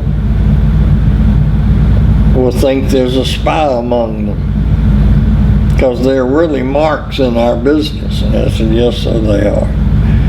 And I thought, well, you know, this is a way for me to get out because they're liable to explode. Right. Because you couldn't get out of your deal with them? Well, every time I'd go to leave, Jeff would say, you're abandoning me. Right, I see. And it was, you know, shoot, you love your children, you don't want them to. So I thought, well, if they run me off, I'm not abandoning anybody. Well, exactly what Vince McMahon knew took place. Before I got back to the hotel in New York, they signed Wasn't his name Oleg? Oleg Prudius. Prudius, okay. Yeah, they signed him, and he was happy, and the Russians were happy. I got back, Jeff's calling me, and he said, boy, Bob Carter's mad. And I said, I don't give a shit, son. Bob Carter may be the stupidest billionaire on the face of the earth. Or he wouldn't be letting his daughter spend millions of dollars to play wrestling promoter. So then I come back home and I'm on an excavator in Gallatin at a big project, about 300 home subdivision I'm building. And I'm riding that excavator, and you know, it's funny that I can mentally picture that right now. The sun is shining through the leaves. Okay. And it's kind of in the fall of the year, so some of the leaves are gone. And there's just, you know, it's like one of those pictures where you see all these rays, and they're like all around me on the ground. And my phone rings, so I stop my excavator. You know what an excavator is, the thing with the big arm that did. And this was the biggest one they made. So I stop it, and it's Jeff, and Jeff says, well, your little shenanigan with Vince's picture, I may get fired. I said, why would they fire you? You wasn't up there. Well, you're my dad. I said, well, I'm sorry they got mad. Dixie had a chance to take Oleg and wouldn't. So I'm trying to keep the Russians over here as a plan B. And I'm sorry. He said, well, Bob Carter's going to call you. And it ain't going to be a good call. And I said, well, I'm sorry. He said, well, you and I need a rest from each other. And I said, are you talking about business or personal? He said, both. well, I don't know how to take this, son. You know I want it out. And he said, let me tell you something. You and I both know you are a genius. And this was your way to get out. Don't try to bullshit me that you didn't know how Bob Carter would react. And I said, well, I said, you need to think about this, because this is pretty drastic behavior. And I said, what are we going to do with the Russians? Are we going to follow up or not follow up? Because they're ready with millions of dollars. And he said, well, let's just see what shakes out. And Bob Carter then called the next day and says, I can't believe you would double cross me like this. I said, Bob, you've been doing everything in the world to get people to notice TNA. And I make one trip to New York, and you've got more publicity on social media than you have since you bought into this damn business. Yeah, I actually remember that. It was on all the wrestling news sites when you... Yeah. And he said, well, I look on it as being a traitor. And he said, we can't work together anymore. I said, well, I understand that. You gonna buy my stock? Or am I gonna have to sue you? He said, I'll buy it. I'll have my lawyer call me. So they paid me a fair price for it, what I asked for. And I got out. In the meantime, Jeff and I didn't talk for 4 or 5 years. That's why it's painful to talk about it. And now we have a relationship. He's so busy, going all over the world trying to get something going. I don't get to see him as often as I'd like. But,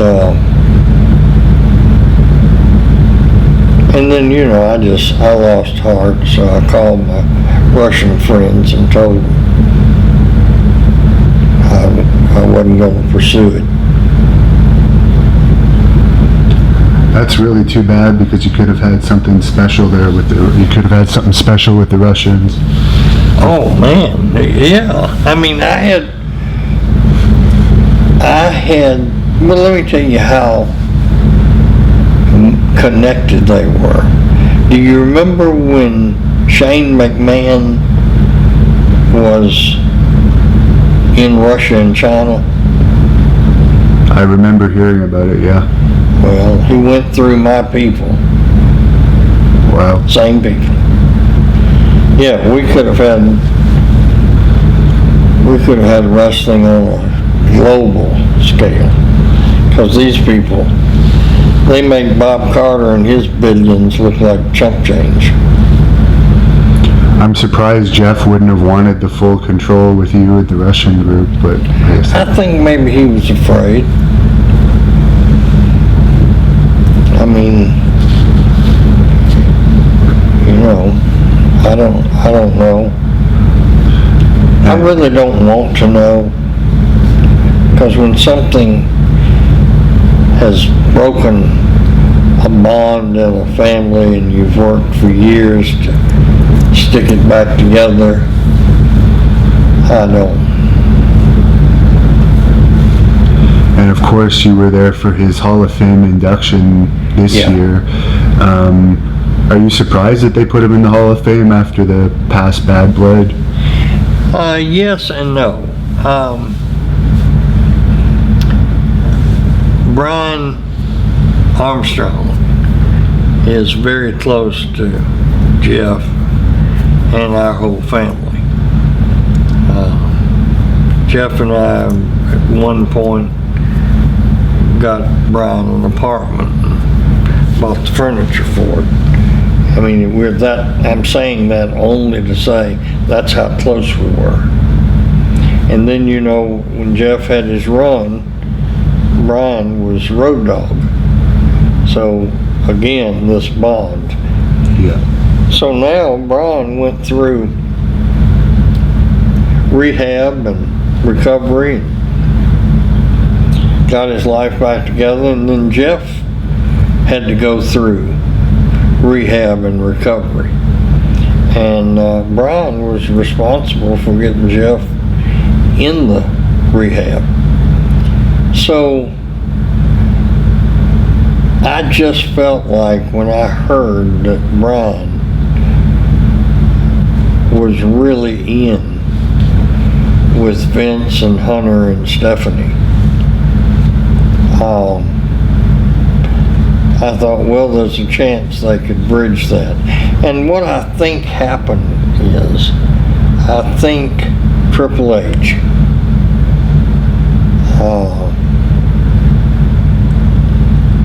says, we are a global company, Vince. We don't have time for jealousies and anger and past grudges. Let's put it all behind us. And I think Vince really likes and respects Triple H. What do you see the direction of wrestling taken in the future? Because now it's not quite as popular as it was in the US in the past, because there's only one real company where you can make a good living. WWE is doing more shows overseas now, and I guess New Japan is starting to run in North America. So what do you think the landscape of wrestling is going to be in the next 10, 20 years? Well,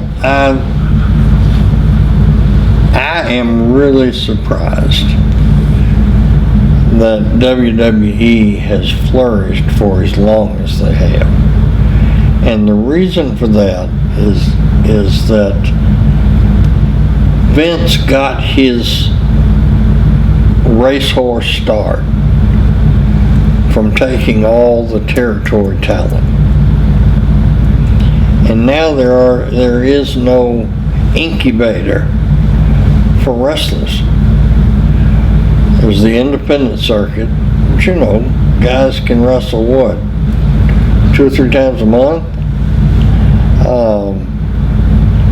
Where in the territory days, they wrestle 5 to 7 days a week.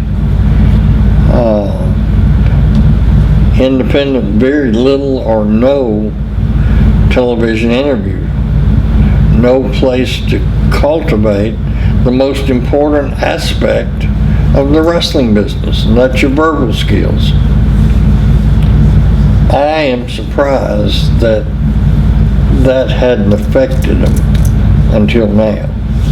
But I'm sure that's why the ratings are down in the U.S. and very possibly could continue to go down. Now, it won't be in my lifetime, but at some point in time, some form of the territory system will come back. Or maybe it will be fragmented national companies. But if you take the college football system and collapse it, how long will it take the NFL to go out of business? Yeah. Not long. They can get some kids out of high school, but not enough to have the success of the NFL.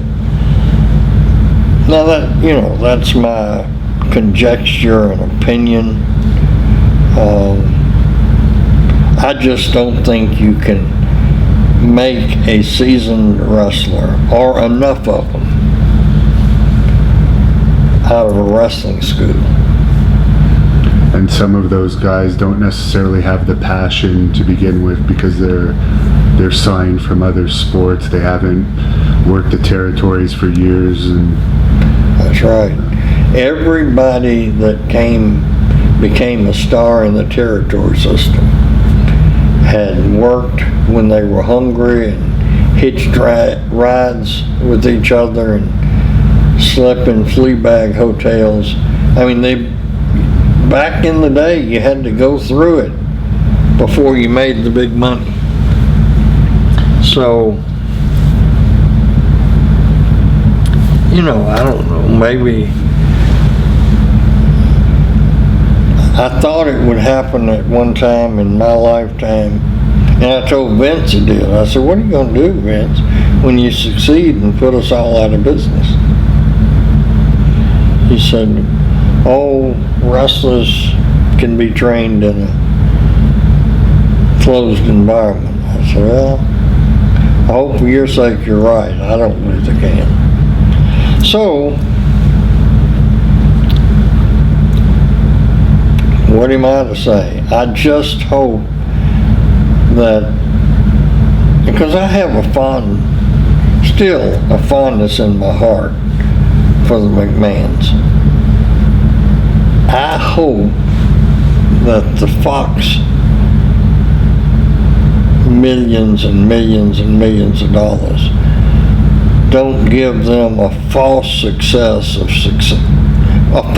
feeling of success, because the only measure of success is how many eyeballs are watching you every week, not how much your bottom line is in money.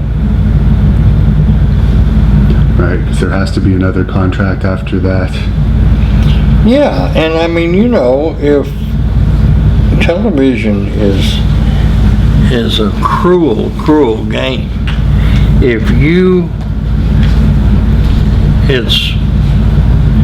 Don't tell me what you did for me yesterday. What are you doing for me today and tomorrow? Yeah. What would be your advice to wrestling promoters? You were so successful over the years. What would be my advice to wrestling promoters who are wanting to stay in the game at a time where it's difficult to... Yeah. It's very, very difficult to do today, but not impossible. My mantra, and what I think is responsible for us lasting so long, and when you can consistently draw 7,000 to 11,000 people once a week in any town, whether it's New York City or Los Angeles, it's really phenomenal. But when you can do it in a smaller population area like Memphis, it's just incredible. So I've thought back, and there's a lot of factors. One, I was blessed with great talent. One, I had a TV station that was a major, broadcast partner in Nashville and Louisville and Memphis. But the thing that I think is most responsible was I had a mantra: keep it real. Now, what I meant by that is that I knew, even during the height of the kayfabe, that when somebody got home and they sat down, they said, now he climbed up on the top turnbuckle and he jumped off with a knee in that guy's throat, and that guy didn't die.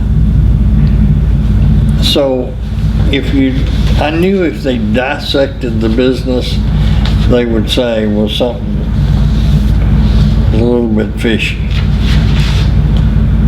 But if I could just keep it real and allow the fan to suspend disbelief while they were watching it, whether it be on TV or at the arena match, that they would come back. And proof of that is the first time I went to the Rocky movie, and Rocky Balboa and they were having the big final fight scene. And finally, Rocky made his big comeback and knocked him out. Me and everybody in that theater jumped up and started applauding. Now, we knew that that wasn't a real fight, but not for that moment while the movie was going on. So, my advice is, even though we're not in the kayfabe era, a promoter and his talent can still allow the fans to suspend disbelief and leave the arena and say, you know, was that real? Were they really fighting? And I think that's possible today. And I think if a promotion will do that, they can have some success. And was Jerry Lawler versus Bill Dundee the feud you made the most money with over the years? Yes, and that's a perfect example of keeping it real. They had a little jealousy thing going. Lawler was the top dog and Dundee wanted to be the top dog. When you interviewed him, I'm sure that came out. And in Dundee's mind, he may think he really accomplished being the top dog. But they would knock the hell out of each other. And I mean from the opening bell to the final bell. They kept it real. And the people would watch and say, they don't like each other. They're really trying to hurt each other. Now, they wouldn't let it disintegrate into a shoot, but they, in a working way, they could still beat the hell out of each other. So that in the dressing room, each of them were going, ooh, ow. And we interviewed David Schultz a few months ago. Any thoughts on him? Yes, I really liked David. He was here. He was always unpredictable, as he proved slapping the guy in WWE, but he was a great talent. And I liked him. And what about when Kane worked for you? I think he was the Unabomber or something in Memphis. Yeah, all right. Kane has been a little bit of a disappointment because I saw him when I was up for the Hall of Fame. And maybe he didn't see me, but I thought he did because I waved at him and said, hello, Glenn. Then, when he was running for the mayor of Knoxville, I sent him a little tweet and said, Glenn, did you forget your old buddy? And he didn't answer it back. So I don't know what that situation was, but I would think he wouldn't forget that his mother used to call me twice a week and say, do you think Glenn's wasting his time? Will he ever make any money in this business? I said, yes, ma'am, I think he will. Just, you gotta wait for your opportunity. I don't think he has forgotten that I'm the one that flew him to New York and introduced him to Vince McMahon. Maybe, but I don't know. All I can go by is the way he's acted. And if I see Sting or Scott Hall, or they'll run through a crowd to hug my neck. So there's a big difference. Is there any reason why you never used Bruiser Brody in this territory? Yeah, there is. I didn't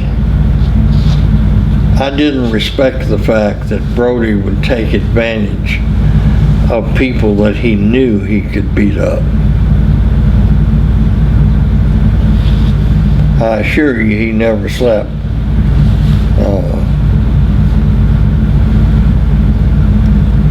somebody around that was his equal. He wouldn't have abused Scott Steiner or somebody like that. And so, you know, I thought he was a bully.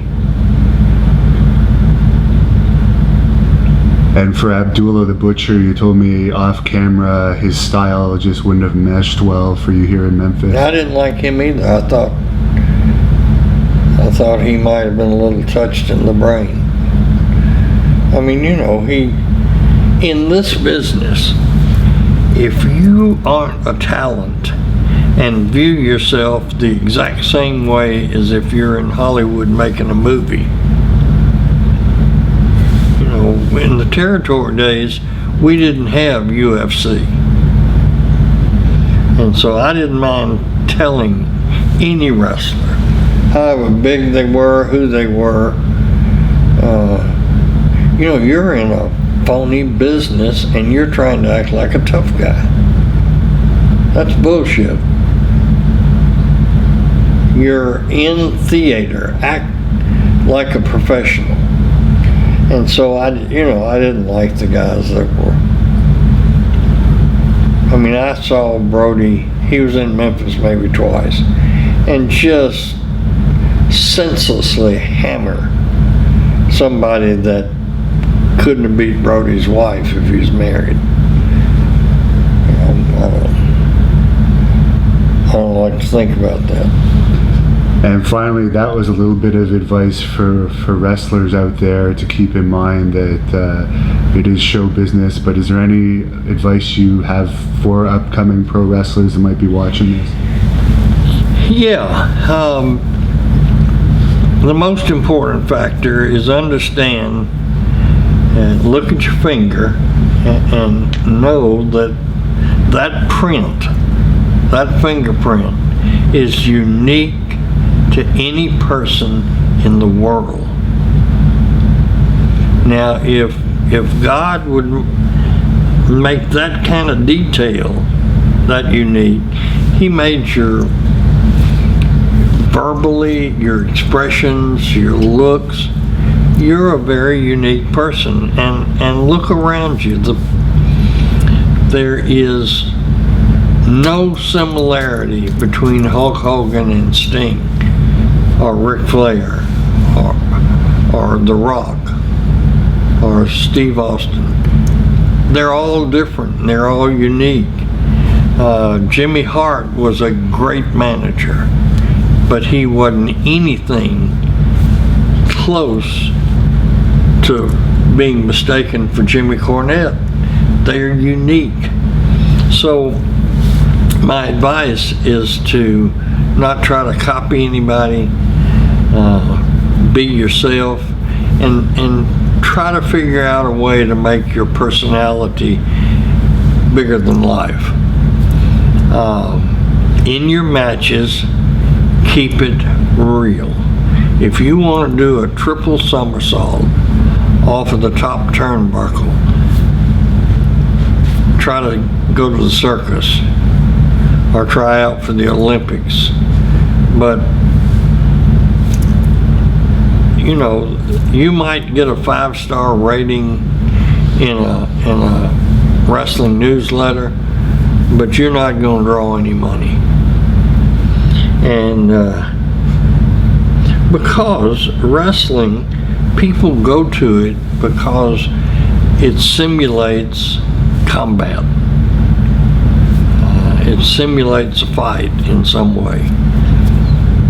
You know, that's the way it was in the 1920s, and it's the way it is now. So be yourself, and try to keep it real. Also remember that only somebody my age can tell you. Be real nice to everybody on the way up, because you're going to meet them on the way down. And if you do that, now I'm not friends with everybody. I've tried, but I'm not. But try to end your career where most people say, you know, he's a pretty good guy. And what do you think of Dave Meltzer? You brought his name up. At one time, I was absolutely amazed, because I've been at the highest levels at WCW, WWE, my promotion, TNA, Memphis, and at one time or another, at every one of those companies, the top brass has stood around and said, how does that son of a bitch know what's going on in a closed door meeting? I don't know. Somebody has to tell him. Well, there were only 3 of us there. Yeah, well, I didn't do it. You didn't do it, and you didn't do it. He couldn't have our office wired down here in Titan Towers or in WCW. I don't know how he knows it. And, you know, I got out of the business, and I was in the construction business for, I don't know, 15, 18 years. And so I don't know what their status is now, but I know at one time Wade Keller and Dave Meltzer seemed to know what was going on everywhere. And their rating system, I think, was a huge part of hurting the wrestling business, because people got to where they thought being a gymnast was paramount to a great match, and I just thought it killed the match and told the people this isn't real. And now apparently they're even giving 6 stars, which baffles my mind, because in the movie business, you'd never go beyond a certain number of stars, but oh well, that hurts I guess they have to outdo each other. You know, it's funny how people get off on tangents. My grandson is a really good football player, and he plays center. They're undefeated this year in high school, and we think he'll play college ball, but it's a big deal with him and the other guys on his team who can get the most pancakes. And I sat downstairs and I said, son, you realize that if you can block a guy and knock him on his back and be on top of him, what you call a pancake, means he's not worth a damn? Because you can't do that to somebody that you're equal. All you can do is move them and open up the hole for the back to run through. So what you need to do is start counting on your highlight reel how many times you open the hole. That's what's important. Well, same with these damn high spots. You know,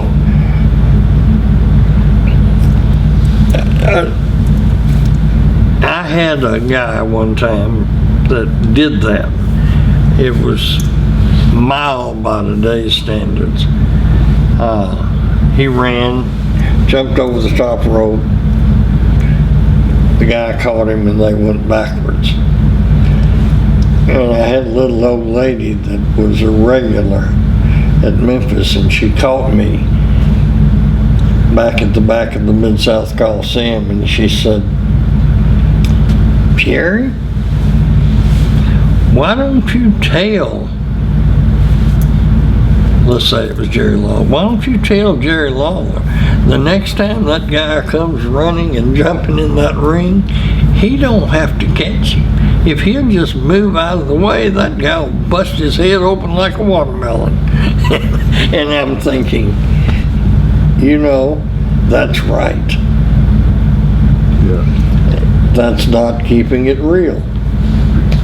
And now there's a new thing. I don't know if you've heard of this, but I think it's going to be bad for the business where wrestlers are grabbing each other's groins. I don't know if you've seen this. It's popular now on some levels, and it's really disturbing, actually. Have you seen any of this? No. Yeah, it's becoming commonplace with some wrestlers who are popular now, even though it's like a spot. But it's I won't even show you a clip of it because I know you probably find it as bad. But the smart marks like it. But if I had a family and there was wrestlers doing that, I wouldn't bring them, and I wouldn't want to be asked to have to do a move like that as a wrestler. But now, where can fans follow you on social media? I'm on Twitter at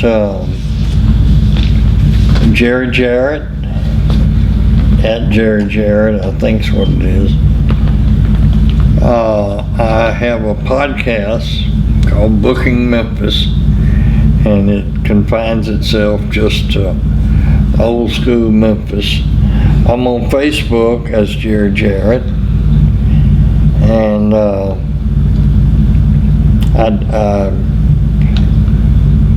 I wasn't active on social media other than sharing pictures with family on Facebook.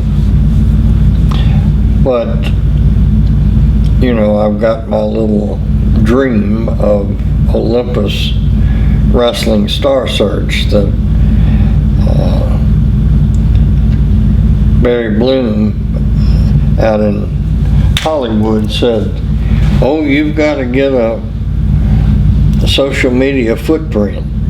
I said, "What is that?" And he said, "Well, where they can follow you, the people on social media."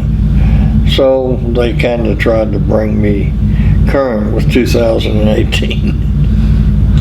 And now that you mentioned Barry Bloom, there's one guy I forgot to ask you about. I know Barry Bloom represented him at one time, but Jesse Ventura, I know he went through Memphis and he went on to become governor of Minnesota. Yeah, Jesse, great guy, great talent. Wasn't in Memphis a lot, but he would come every time I'd call Vern. And I like to hear him talk because he had a deep baritone voice, as you know, or has. But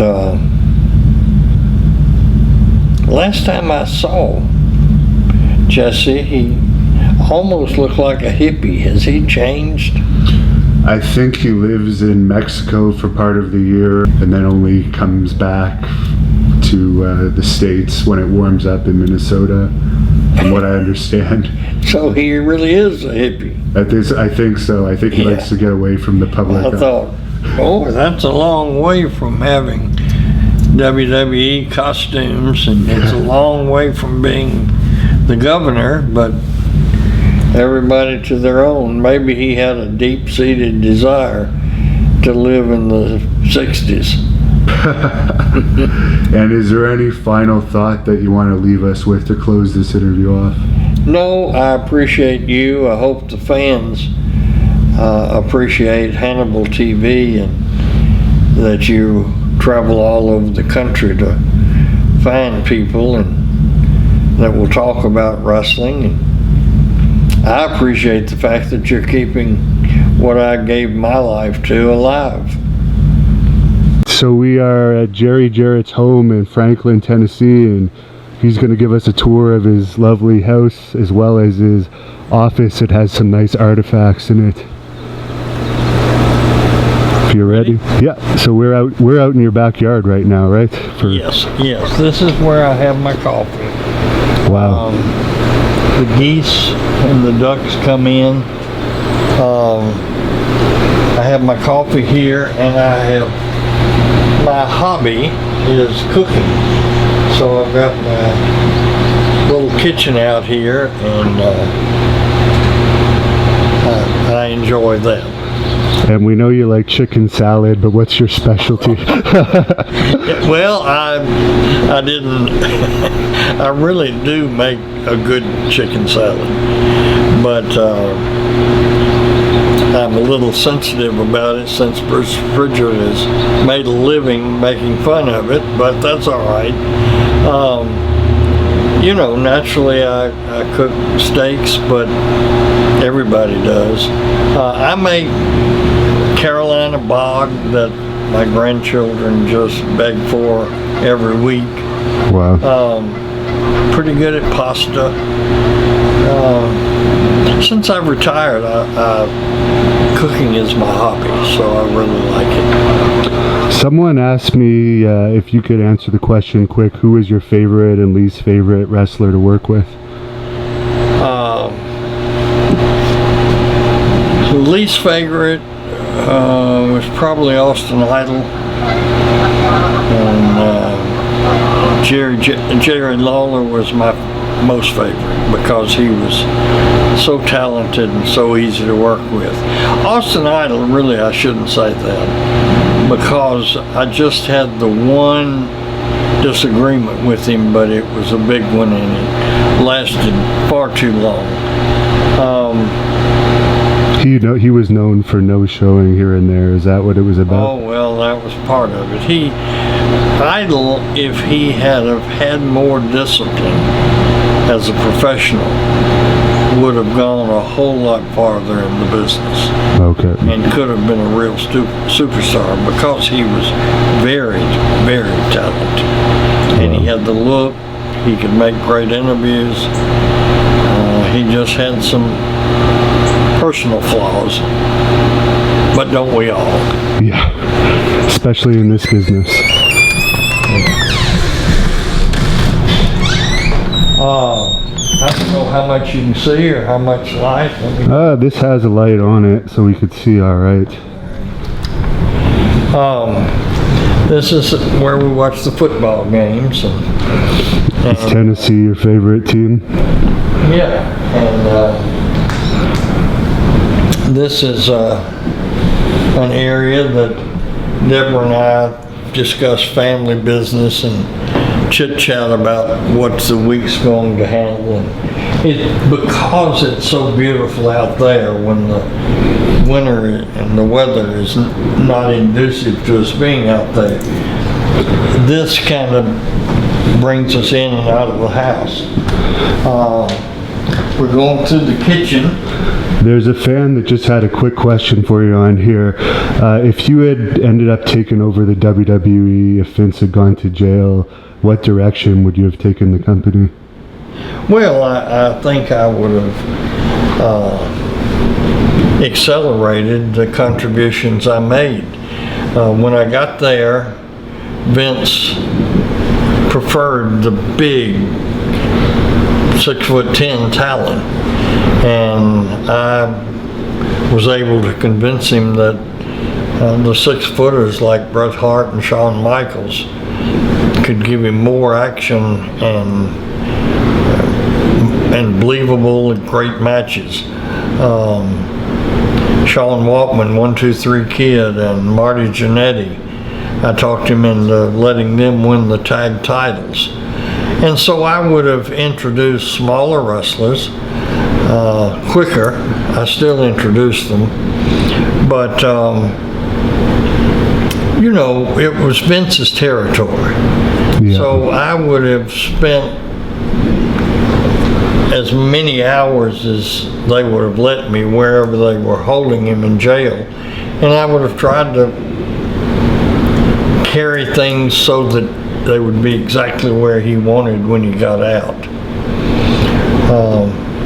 But you know, you can't walk through an area and not leave your own footprints. Right. This is our little breakfast room, and Deborah and I are both real fond of Mackenzie Childs, so we have an extensive collection. It's fun, uplifting, I think. Someone's asking, and what about WCW? What direction would you have taken WCW? You know, probably pretty much the same. Yeah. I wouldn't have spent foolishly on talent. I know that, because my basic nature is to make money. Right. And if you don't have a little bit of frugal mindset, it's very hard to be profitable. So, someone has a funny question. How would you make wrestling exciting again? wow. Go back to a realism. Keep it real. Allow the fan to suspend disbelief.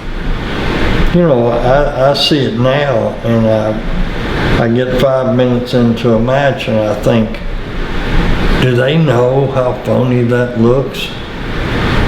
And I don't mean at all, and I don't want to seem like a grumpy old man. God's blessed me, and I am better off than I ever deserved. But the wrestling that I loved seems to be like the dinosaurs. It's just gone.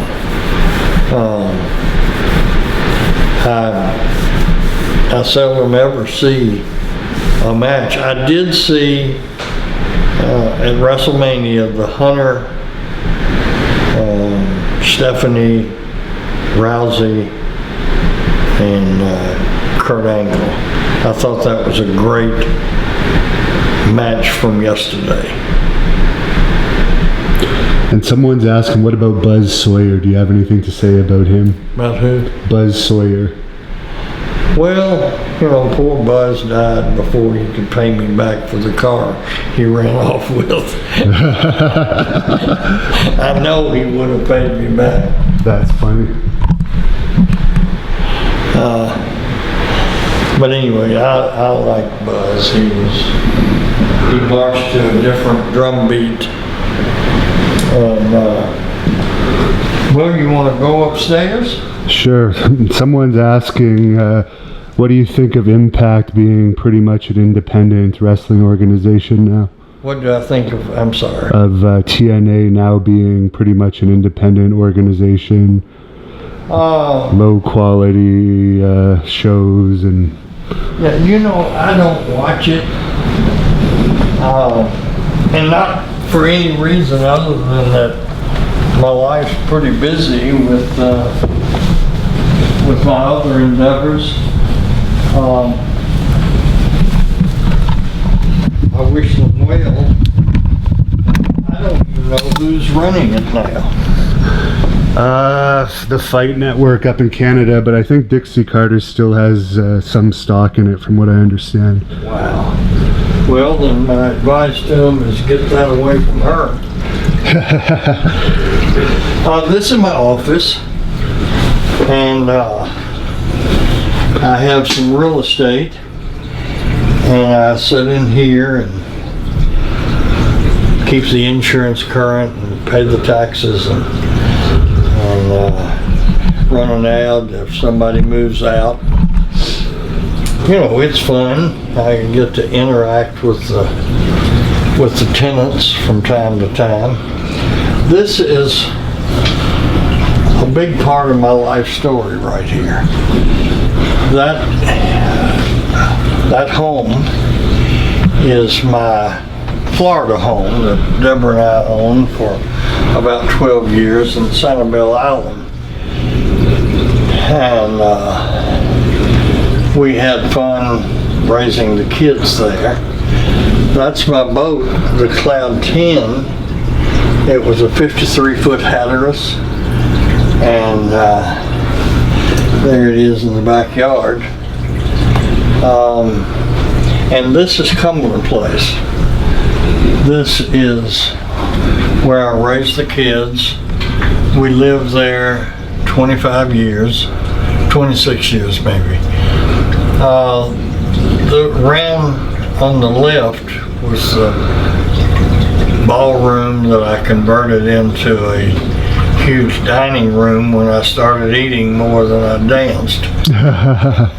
And that's where Sting and Ultimate Warrior, we locked up and rolled around on the floor. We made videos there at the farm. The Kamala video was made on a lake about 500 yards behind this house. And we put dry ice in it and made it bubble up and look like a cauldron. What did you think of him as a character? We just interviewed him yesterday. Yeah, no, I really liked him. He was a humble, gentle giant, and I told him, I said, we called him Sugar Bear. He wrestled as Sugar Bear Harris. And I would say, Sugar Bear, don't ever throw a punch. You throw the worst punch that's ever been in the wrestling business. Just chop. And he told me one time, nobody else told me how bad my punches were. I appreciate you telling me, because it made me a lot of money. I take the grandkids on cruises. And so here's our collection of ships. We've taken 2 or 3 on some of them, but I just have one replica. Someone's asking what you think about Jerry Lawler's son passing away recently. That was really tragic, because Brian had so much talent and very intelligent, and he just had a demon, like,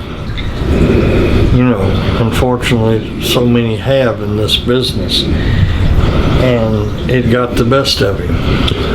But Brian had a great career with the WWE, and he was a good person. And here's what's the real tragedy. Brian was an absolute teetotaler that was like his daddy and had never drank a beer or done any drugs for the bulk of his life.